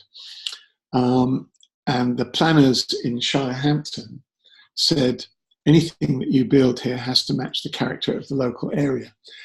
The street behind was mostly rendered houses, but St. Bernard's Road, my slide, they're nice enough houses. We could see how that would be lower maintenance than the lilac. This lilac looks beautiful with all that wood, but that wood's going to need looking after. Well, the wood will need looking after. The point here was straw. Lilac looks a bit sort of funky community-like, and here the point is the same. The rest of Shirehampton. The same building technology looks like the rest of Shirehampton, and when the houses were put when the houses were put on the market, the estate agents at the viewing day, they all sold on the viewing day, and the estate agents said they had never had as much interest in houses anywhere outside London. But the people who were buying it, there was a lady who said, well, I was looking for a 3-bedroom house in the area, and the environmental bits are a bonus, right? Yeah. And normally the lady was saying that, the sales lady was saying that normally people just come in and look at the kitchen, right? But the people clambering all over the house, looking at the balconies. There's a window inside the solar panels. Yeah. There's a balcony window that goes up, and it actually creates like one of those double ballets.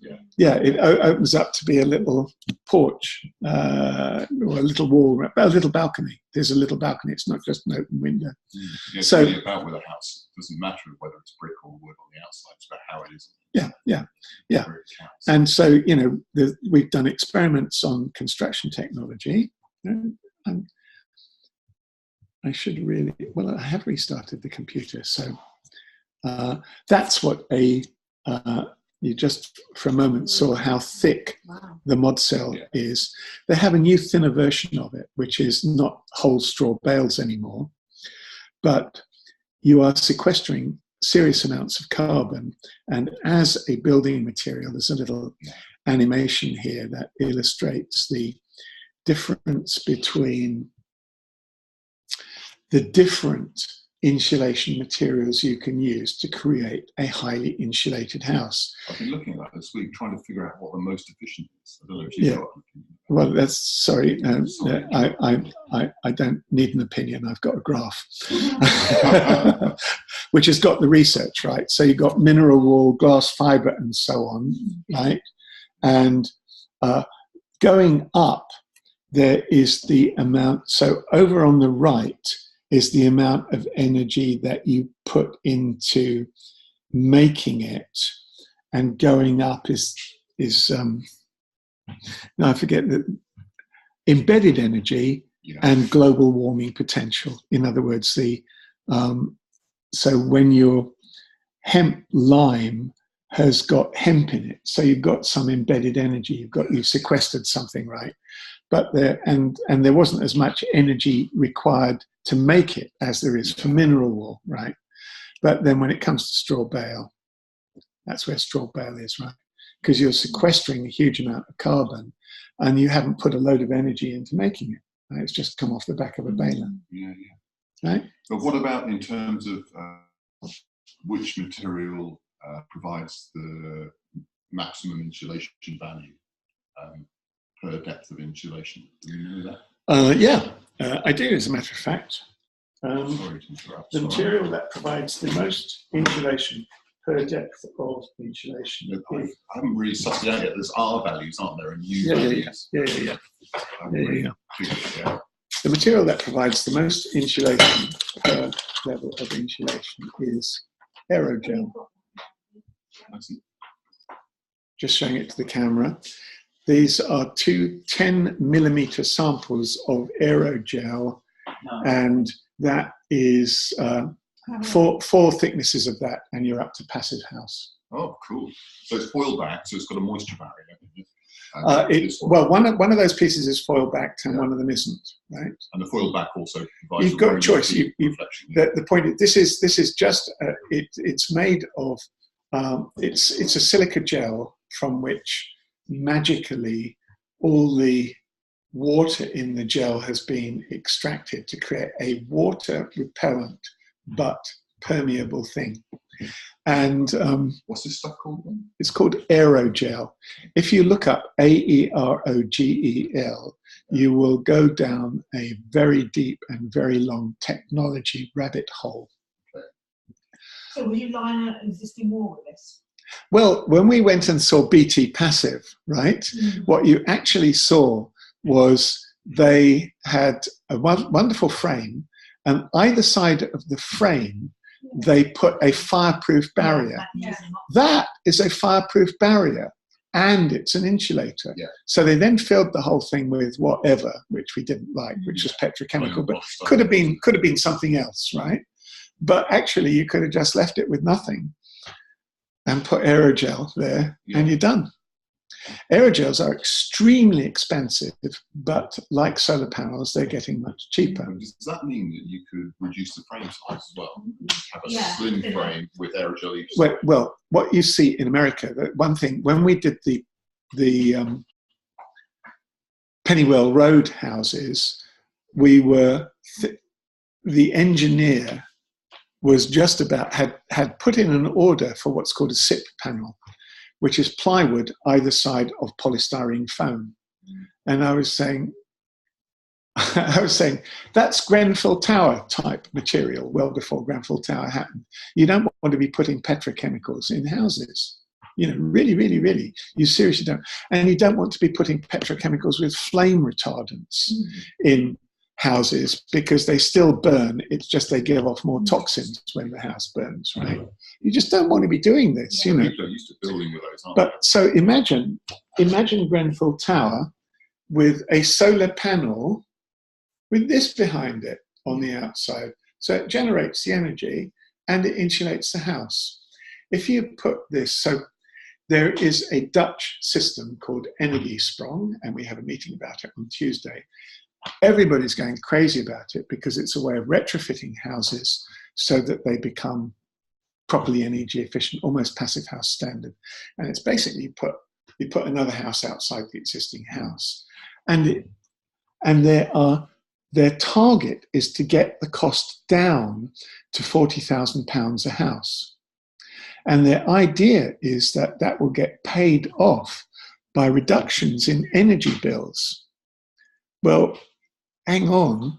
If your average energy bill was £1,500, right, that gets paid off in 30 or 40 years, right? Or it doesn't get paid off in 30 or 40 years, which is why solar wasn't viable when panels cost £5,000 a kilowatt and they made £100 worth of electricity a year. Solar is viable when panels cost £750 a kilowatt and they actually make about 125 quid's worth of electricity a year, whatever. Maybe I'm exaggerating there. But I have got real numbers on this with solar. And the same is, so a Energiesprong house will save 75% of the energy bill. This will stop 65% of the heat loss for not, we hope to get it down to £40,000. This is on a terraced house, the material cost would be about 2,000 quid. And actually, you're talking about putting this on like a thick wallpaper. 2 coats of wallpaper. You put this on like a wallpaper, and then you put wallpaper on. Well, as you say, if you can build some solar into it as well. Well, not if you put this on the inside wall, you can't. Oh, you don't have to build the house outside. You can insulate inside. Yeah, you can insulate. The point. So you think at the moment that's what that was? Yeah, that's what it's come down to already. Well, yeah. Okay. Right, 2,000 quid instead of 40,000. Now it's just a material cost. So good, an intelligent. So as a builder, right? When I was doing construction, I always reckoned that material costs are about half of it. So £2,000 plus £2,000 my time to do. I'd say more actually to properly dry line. Small 3-bedroom house. Yeah. So can you just so that, for instance, what would that be the equivalent of in Celotex, let's say? Just in terms of the thermal properties. Well, the answer is not made out of. Gotcha. No, we're talking about. I'm just talking about. So you probably use standard 100mm Celotex. Is that about Celotex? Yeah, probably.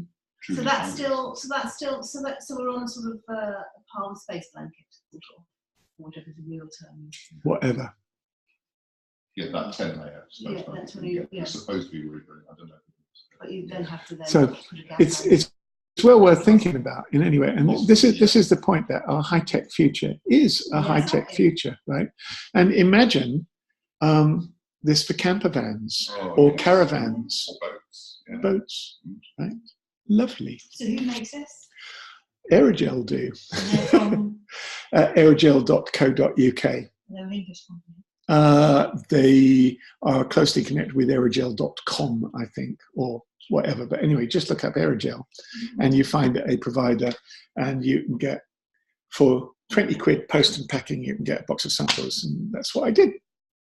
Just to have great if they did stick on and you could just paint over it. Well, everything's available, right? They have got floor panels and wall panels where you have, the wood floor panel, right? So what you've got would come with a layer of this. Yeah. You put it all together, and It will breathe in the way. It's a super. It's water repellent and it breathes. What is it made from? Do you know? Yeah. It started off as a bet between 2 guys, and it was made initially. The first version of it was made from silica gel. So it was a jelly, kind of, and they asked, can we extract the water from it without destroying the microstructure inside it? And they had to do it at like a triple point. So it wasn't you boiled it out or you evaporated out, but you got water to the right pressure where it was liquid or vapor, or not solid, that can't be right, but it was liquid or vapor at the same time. And then you just leave. So So that was a very expensive process, and the first aerogels were very fragile, but ultra light and sort of like a jelly. And this isn't a jelly, and I'm sort of wondering if, you know, this is a lot more like fiberglass or rock wool, or actually the closest thing to it is felt, right? It's a kind of felt. So I would like to test it against all the others, but the point is I've just had this sample through the post, and I know that there's technology coming down the pipe that is different and might not be better. You might say, well, great, fantastic, okay, that's really lovely, great, I want straw bale. Is it a natural fibre? Well, it's a natural, but it's inorganic. It's not an organic material, it's an inorganic material. So if you say, can it be, is it biodegradable? The answer is no, it's not. It's not bio. It isn't a biomaterial. If you're building something into a house, it's a mineral. But the point is, you know, it could or should be recyclable. All of these things need to be checked out, right? But, you know, my bottom line with mobile phones was, first of all, there's not a lot in there. And then if you look at what Apple have done, especially after Greenpeace started slagging them off, is they've done as much as they can to reduce the naughty chemicals in there. And so you end up with a very clean house, you end up with a very, very clean phone. So what is affordable? So we're taking these little journeys out, and I like that. What is affordable really? Is affordable 20% off open market value, or is affordable less than 3 times income, right? And this slide, I haven't changed this slide deck since learning about Afford a Home. In fact, this is the slide deck that we showed Vince and Roy when they came up to Bristol, right? And from the earlier one, I was saying the first thing you need to do is not sell houses, not buy land. And the next thing you need to do is not sell houses. So affordable is 90K or 45K, depending on your wages. And the question is, you know, can you do that? And I was looking at, so, you know, that means 60 square meters. Can I build a 60 square meter home for £90,000? I know I couldn't buy one in Bristol for less than 200,000. And I know that at the moment, I'm living in a apartment that's going to flick past. Sorry, I'll go back. Oh, that's nice, T-Solar. Trying to go back. Will it go back? Yeah. Goes back too far. I hope nobody ever watches the video of this, but we've made it. Oh, I don't know what happened there. Anyway, T-Solar, these guys are building 3-bedroom houses at £1,000 a square meter, right? And this is wood and warm cell, high energy efficiency, not actually a passive house, but getting there. And so I started collecting passive house technologies that will work for less than £1,000 a square meter. And since I made this slideshow, so I haven't got them all in there, but, you know, affordable could be made out of recycled containers, especially if you've got a great insulating material. Affordable could be, this is the IKEA refugee home. It's twice the size of a refugee tent. It lasts 6 times as long. It only costs 3 times as much. And it's got solar panels. And it's €1,000. Now, if I was a student coming to Bristol, you know, would I rather just pay €1,000 one-off and live in something under a motorway for 3 years and study? It doesn't even have to be under a motorway, it could be somewhere nice. Well, yeah, you know, but in a park or whatever. And the point is, so student housing, refugee housing, whatever, not very well insulated, but again, £1,000 worth of aerogel, and for £2,000, you've just got something that, instead of £600 a month for a room for 3 years, yeah, for 3 months rent, So how do you bootstrap all of this? And my idea was, well, first of all, there was a time Connolly and Callaghan were working with ModCell, and they were saying we can't build at £1,000. So I was saying, well, we'll build luxury homes at first while you're figuring out how to get the cost down, and build them in small volumes, and then build rather more intermediate price, and then build in volume at low price. Well, they're already at the low price, so we can, that was the idea. Here's two good examples, though, of what I consider to be upmarket homes. There's these people called the Living Village Trust who douse sites for what and how you should build them. And they're designers, not architects. And they end up building houses that people will pay a real premium for. And these are the houses that they built in Bishop's Castle. Yeah, and people bought them at a premium, and then a year after were selling them for 100,000 on top of that.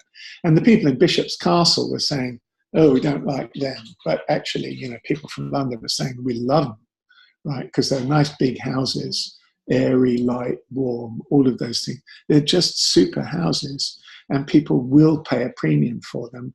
And Living Village Trust, who now call themselves village makers, just have a knack of making houses that look good, that people want to live in. And why not build those with ModCell if it's expensive, and do some top-end housing while you're learning?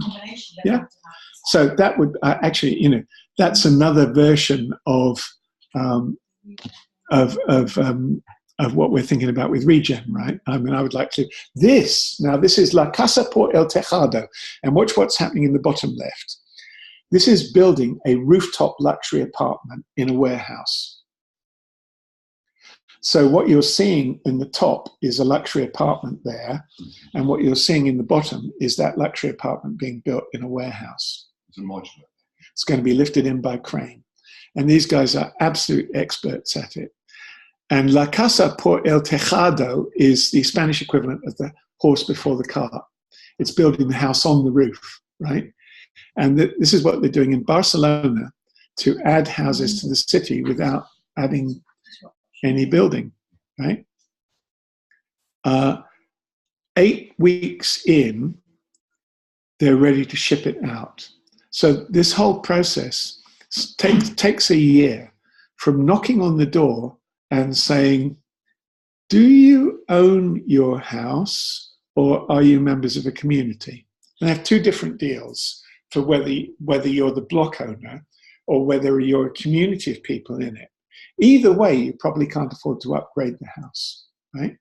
And they say, what we want to do, we've had a look at your roof space and it's not really very nice. And what we want to do is put a lovely roof garden there and a lift all the way from the bottom to the top and a floor or two of apartments under the garden. And when we finish doing that, we're going to give you a bunch of cash on top. And what they're doing is they're building very efficiently in this factory. They're just really good at thinking up a nice structure and then breaking it down into modules, then assembling them very efficiently, lifting them onto the roof. So after 9 months, they've got all the legal agreement with the people in the apartment block. And they said, well, we never thought we'd be able to improve it because we all own our own flats and we're all poor, right? Now I'm going to put a bunch of cash in and give you a lift as well, right? Lovely. I've been to Spain and seen this. And they're really, really, really nice people as well. And they come in and they do this in a really professional way. They're architects and during the building of the modules and the assembling of them. The architects themselves are all over it while the workers are doing it, and their students are all over it too. It's great. And they're building cheap. And of course, what's the most high value thing you can build in a city? It's a penthouse apartment, right? So it's just a very nice, it's opportunistic, but it's kind of eco. You're not extending the city very much at all. You're not putting a strain on the city's resources, but you're just bringing a little bit more energy and an upgrade to housing stock that's very old. And the way that the code was in Barcelona, you're not allowed to go over 8 stories. And so they've got a map of all the houses that are only 7 or 6 stories. And all the houses had to be a certain strength, able to, they're stone and they're able to hold this. And what they're putting out might look very heavy to you or me. It's made out of steel and everything, but actually it's incredibly light compared with the stone structure. And there's no question of the building being able to take that extra weight. So these are just little examples of how you could bump start a housing group into doing affordable homes by doing luxury housing. So you start out low volume, high margin. You start up by doing medium volume development. You scale up to do volume housing. And by the time you're doing good volume housing, you're really good at doing everything. And you can do everything. You do universities, you do eco-villages, you do the farm of the future, you do retirement villages, you do everything that people need. And you might do, I haven't put in there, but there's, you would do sacred architecture, whether that was feng shui or Indian Vedic architecture. So there were 2 sites that Connolly and Callaghan still has, which it could use to develop examples of this. Unfortunately, they've got land costs associated with them, but in both cases, if they absorbed some of the cost of the land and built nice exemplar housing and sold it at mid prices, that would be examples for what Lawrence Weston could be doing on leased land from the council, where it was truly affordable. Similarly, in Vallis Road in Frome, the council wants to build at least a couple of hundred and possibly a couple of thousand homes. And if you've shown how you can do what people want, we're right at the end here. I mean, this is just last examples. I'm sort of winding down. Here's an interesting example, Trevenson Park, which has now been renamed, where a number of developers have been invited to build homes on service plots. It's called custom build, not self-build now, right? You get a serviced plot and either you can build on it or you can get a developer to put a house on it. And people, so Modcell are in there, and it is being built out with a different name now.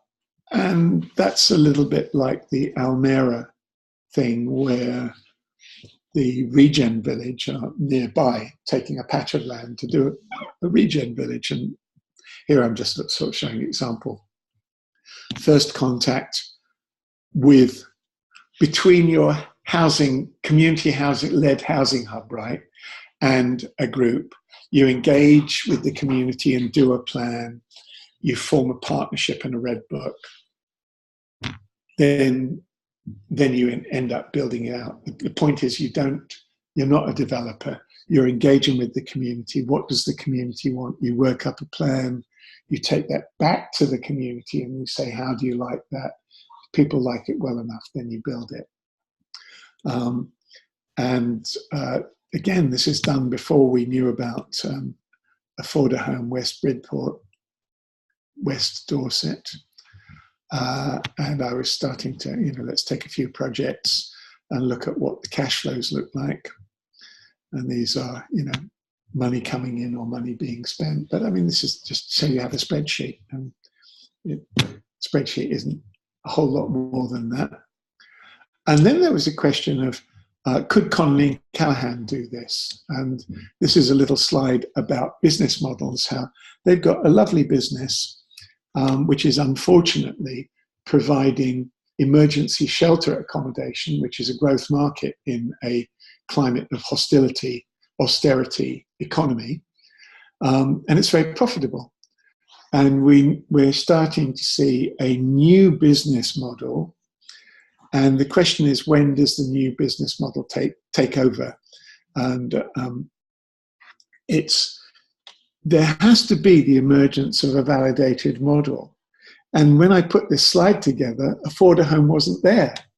But I think the point is that there isn't a validated model.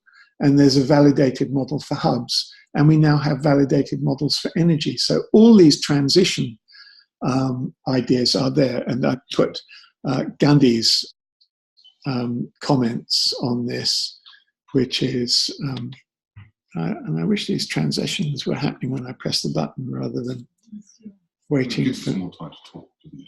Yeah, but as Gandhi said, first they ignore you, then they laugh at you, then they fight you, then you win. Oh, right. Okay. So I was saying this could be the model for Conley and Callahan. Are we at this clear point yet? Are we clear what we can be doing? Well, when I put this slideshow, perhaps not. But, all you've got to do is go and talk to Vince and Roy now. And I think we are clear. Or look at the Regen Village. Is it time for action? And first they ignore you, then they laugh at you, then they fight you, then you win. And I think we're at the point where we can, it's not a fight anymore. I think we're ready to enjoy making these things happen. And even the big issue of saying councils are joining their crusade to make lives better for people. And basically the big issue are advocating tiny house communities. And so, everybody's a tiny solution to a big housing crisis. Great. Fantastic. So, the whole spectrum's there from top end through to ultra affordable and solving the homeless crisis, or, take an empty office building and do something. And you've met Charles, maybe not. Craig's engineer for ModCell is the guy in the bottom left picture is Ollie and Charles, Jacko and Charles. Charles Gamble is an engineer who worked on abolish empty office buildings, and that was an industrial unit that they turned into retrofitted flats into what you can see behind them, and built some new build flats. So this is just to show all the different models. This is EcoFab, which is basically another straw bale system. And when you say, is anybody else doing this? And it turns out that there's another straw bale system, and they're down in Devon. It's even in your neck of the woods. And my point here is there was a time when at the Rio summit, we were looking at the idea of, do you do the thing that's environmentally right or economically right or socially right? And do they overlap? And as long as that is your worldview, you've got a conflict and trade-offs, right? And businesses will say, yeah, we've got a social agenda and we're doing things environmentally, but actually it's about profit, and it has to be. And so you can look at council house, housing association and developer, and they tick some of the boxes, but not all. If you go to a sort of more advanced bit, and I think this is the COP21 thing where the circles are concentric now, and there isn't a trade-off. And so community-led ticks all the bottles, community energy ticks all the boxes, and workspaces tick all the boxes. So we flipped from we're trying to get there to all this is possible now without trade-offs. The housing can be cheaper, it can have workspaces built in, and so on. Meanwhile, we've become a third world. I don't know why that slide's going, but right. We're in meltdown, but let's just get on with it, right? And there are all sorts of other agendas that come out of this. And this slideshow wasn't intended to cover all those agendas, but it was supposed to show that in housing, you can get to the point where we can build absolutely affordably, where we can solve homelessness, we can build, there's elements of the community in there and so on. Thank you very much for bearing with me through a very long morning and not actually falling off your chairs. Thank you for the presentation. Thanks for all the interesting information. Right. And thank you for, I knew it was a big slug, and then I put the learning journey before it into it, because that's the point. The point is that this isn't a whole solution. It's a solution that fits into my own learning journey. The best company turnaround I was ever involved in, at one point in that process, they got everybody in the company to get away for a day. And part of the time, they got everybody to split up and to tell everybody else in little groups, what has been your learning journey that got you to this point? You're not just a worker in the company. What's your life about? What's your learning journey about? Let's share that. Where do you want to get to? How can the company be part of your learning journey? And so on. And so that's a big part of it, is people's learning journeys. This is my learning journey, right? To get us to the point where we've got a model and we can all be engaged in the next bit of the learning journey together. For me, it's been a very lonely process in some ways, but because it's been a learning journey, I've actually met lots of people. But I haven't been able to, there have been projects, we have laid down markers, but we're not yet in an eco-village community. And but the next bit is that's really possible, I feel. And it could start with us being in Hamilton. So the last thing I've done, so this is today. Yesterday, so the Arab saying in Syria, when I went to Syria on a peacekeeping group, was Benkul Kahaway wo Kahaway, Ujad Kahaway. That was my only piece. If anybody here speaks Arabic, they'll know that I didn't say it very well. Probably won't even know what I said. I know what I said in Arabic, but that's because I said it in my Arabic. Between one cafe and the next, there's usually a cafe. Right? So it's a sort of relaxed life. So 2 days ago, I was at this universities conference, and the next big thing on my agenda was us coming together today. But between one cafe and the next, there was yesterday, which is a meeting that came up completely unexpectedly about peer-to-peer networks, energy sharing. At the University of Bristol Law School, and it was a research group. And that means that the event was free because they were trying to bring in, victims from the community. And it was extremely well run. And they had the most fantastic lunch, unbelievably wonderful board of goodies. It's lovely, all nourishing, all good. And at that event was Morris, and I can't remember his last name, but this is the guy who is doing the R&D for the largest solar farm in the country that's community owned, which is in the same place as the largest wind farm that's community owned, and they're turning it into an energy research park, right? It's great, brilliant.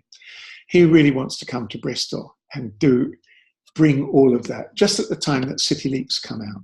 So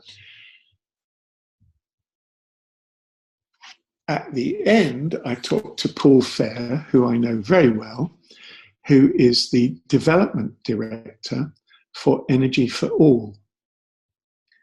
And what they like to do is raise money to do renewable projects. So we're talking about doing this thing in Lockleys, and I've been talking about it during the day. And I said, would you worry out for me? He said, well, David, we just love raising money. So, what's the numbers? What's your upfront cost? How much do you need as a percentage? How much could we go for? Everything that he wanted was within the range of what we're looking for, and slightly better than we've been discussing with Low Carb Gordano, who sponsored my research work. But so the Syrian staying even applied to that event. At lunchtime, we had Juliet Davenport, Managing Director of Good Energy. And she was saying exactly what we wanted. They're now into energy sharing and peer-to-peer. And I was saying, Juliet, what we want to do is we want to put a solar farm on the roofs of an estate, or rather we want to do, have you seen the City Leap prospectus? She hadn't, right? So suddenly there's something very enticing with 875 million on it for good energy, right? We want to put solar farms on the roofs of the neighbourhoods in Bristol, only 6 of which have got proper neighbourhood plans, only 1 of them of which has an energy plan.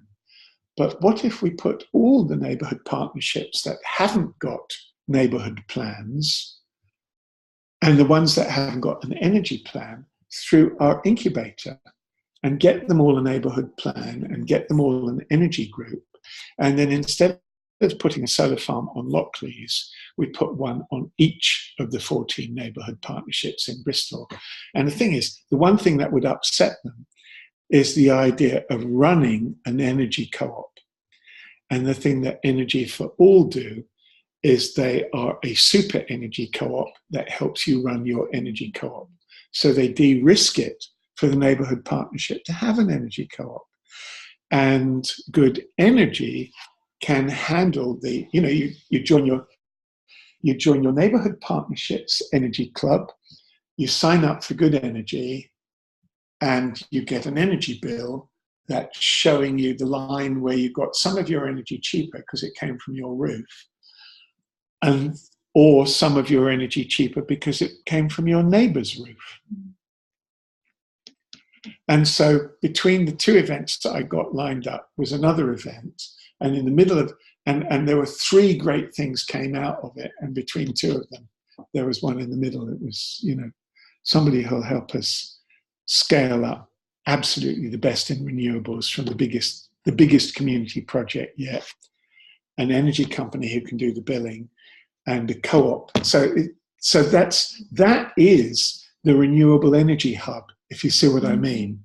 That to me is what we now need to, if we can create that for housing with the ability to plan, the ability to do all the admin, the ability to finance the materials at one end, you're sorted. And we've got a piece of hardware called Hamilton House, which is being rearranged to make it into a sustainable enterprise incubator.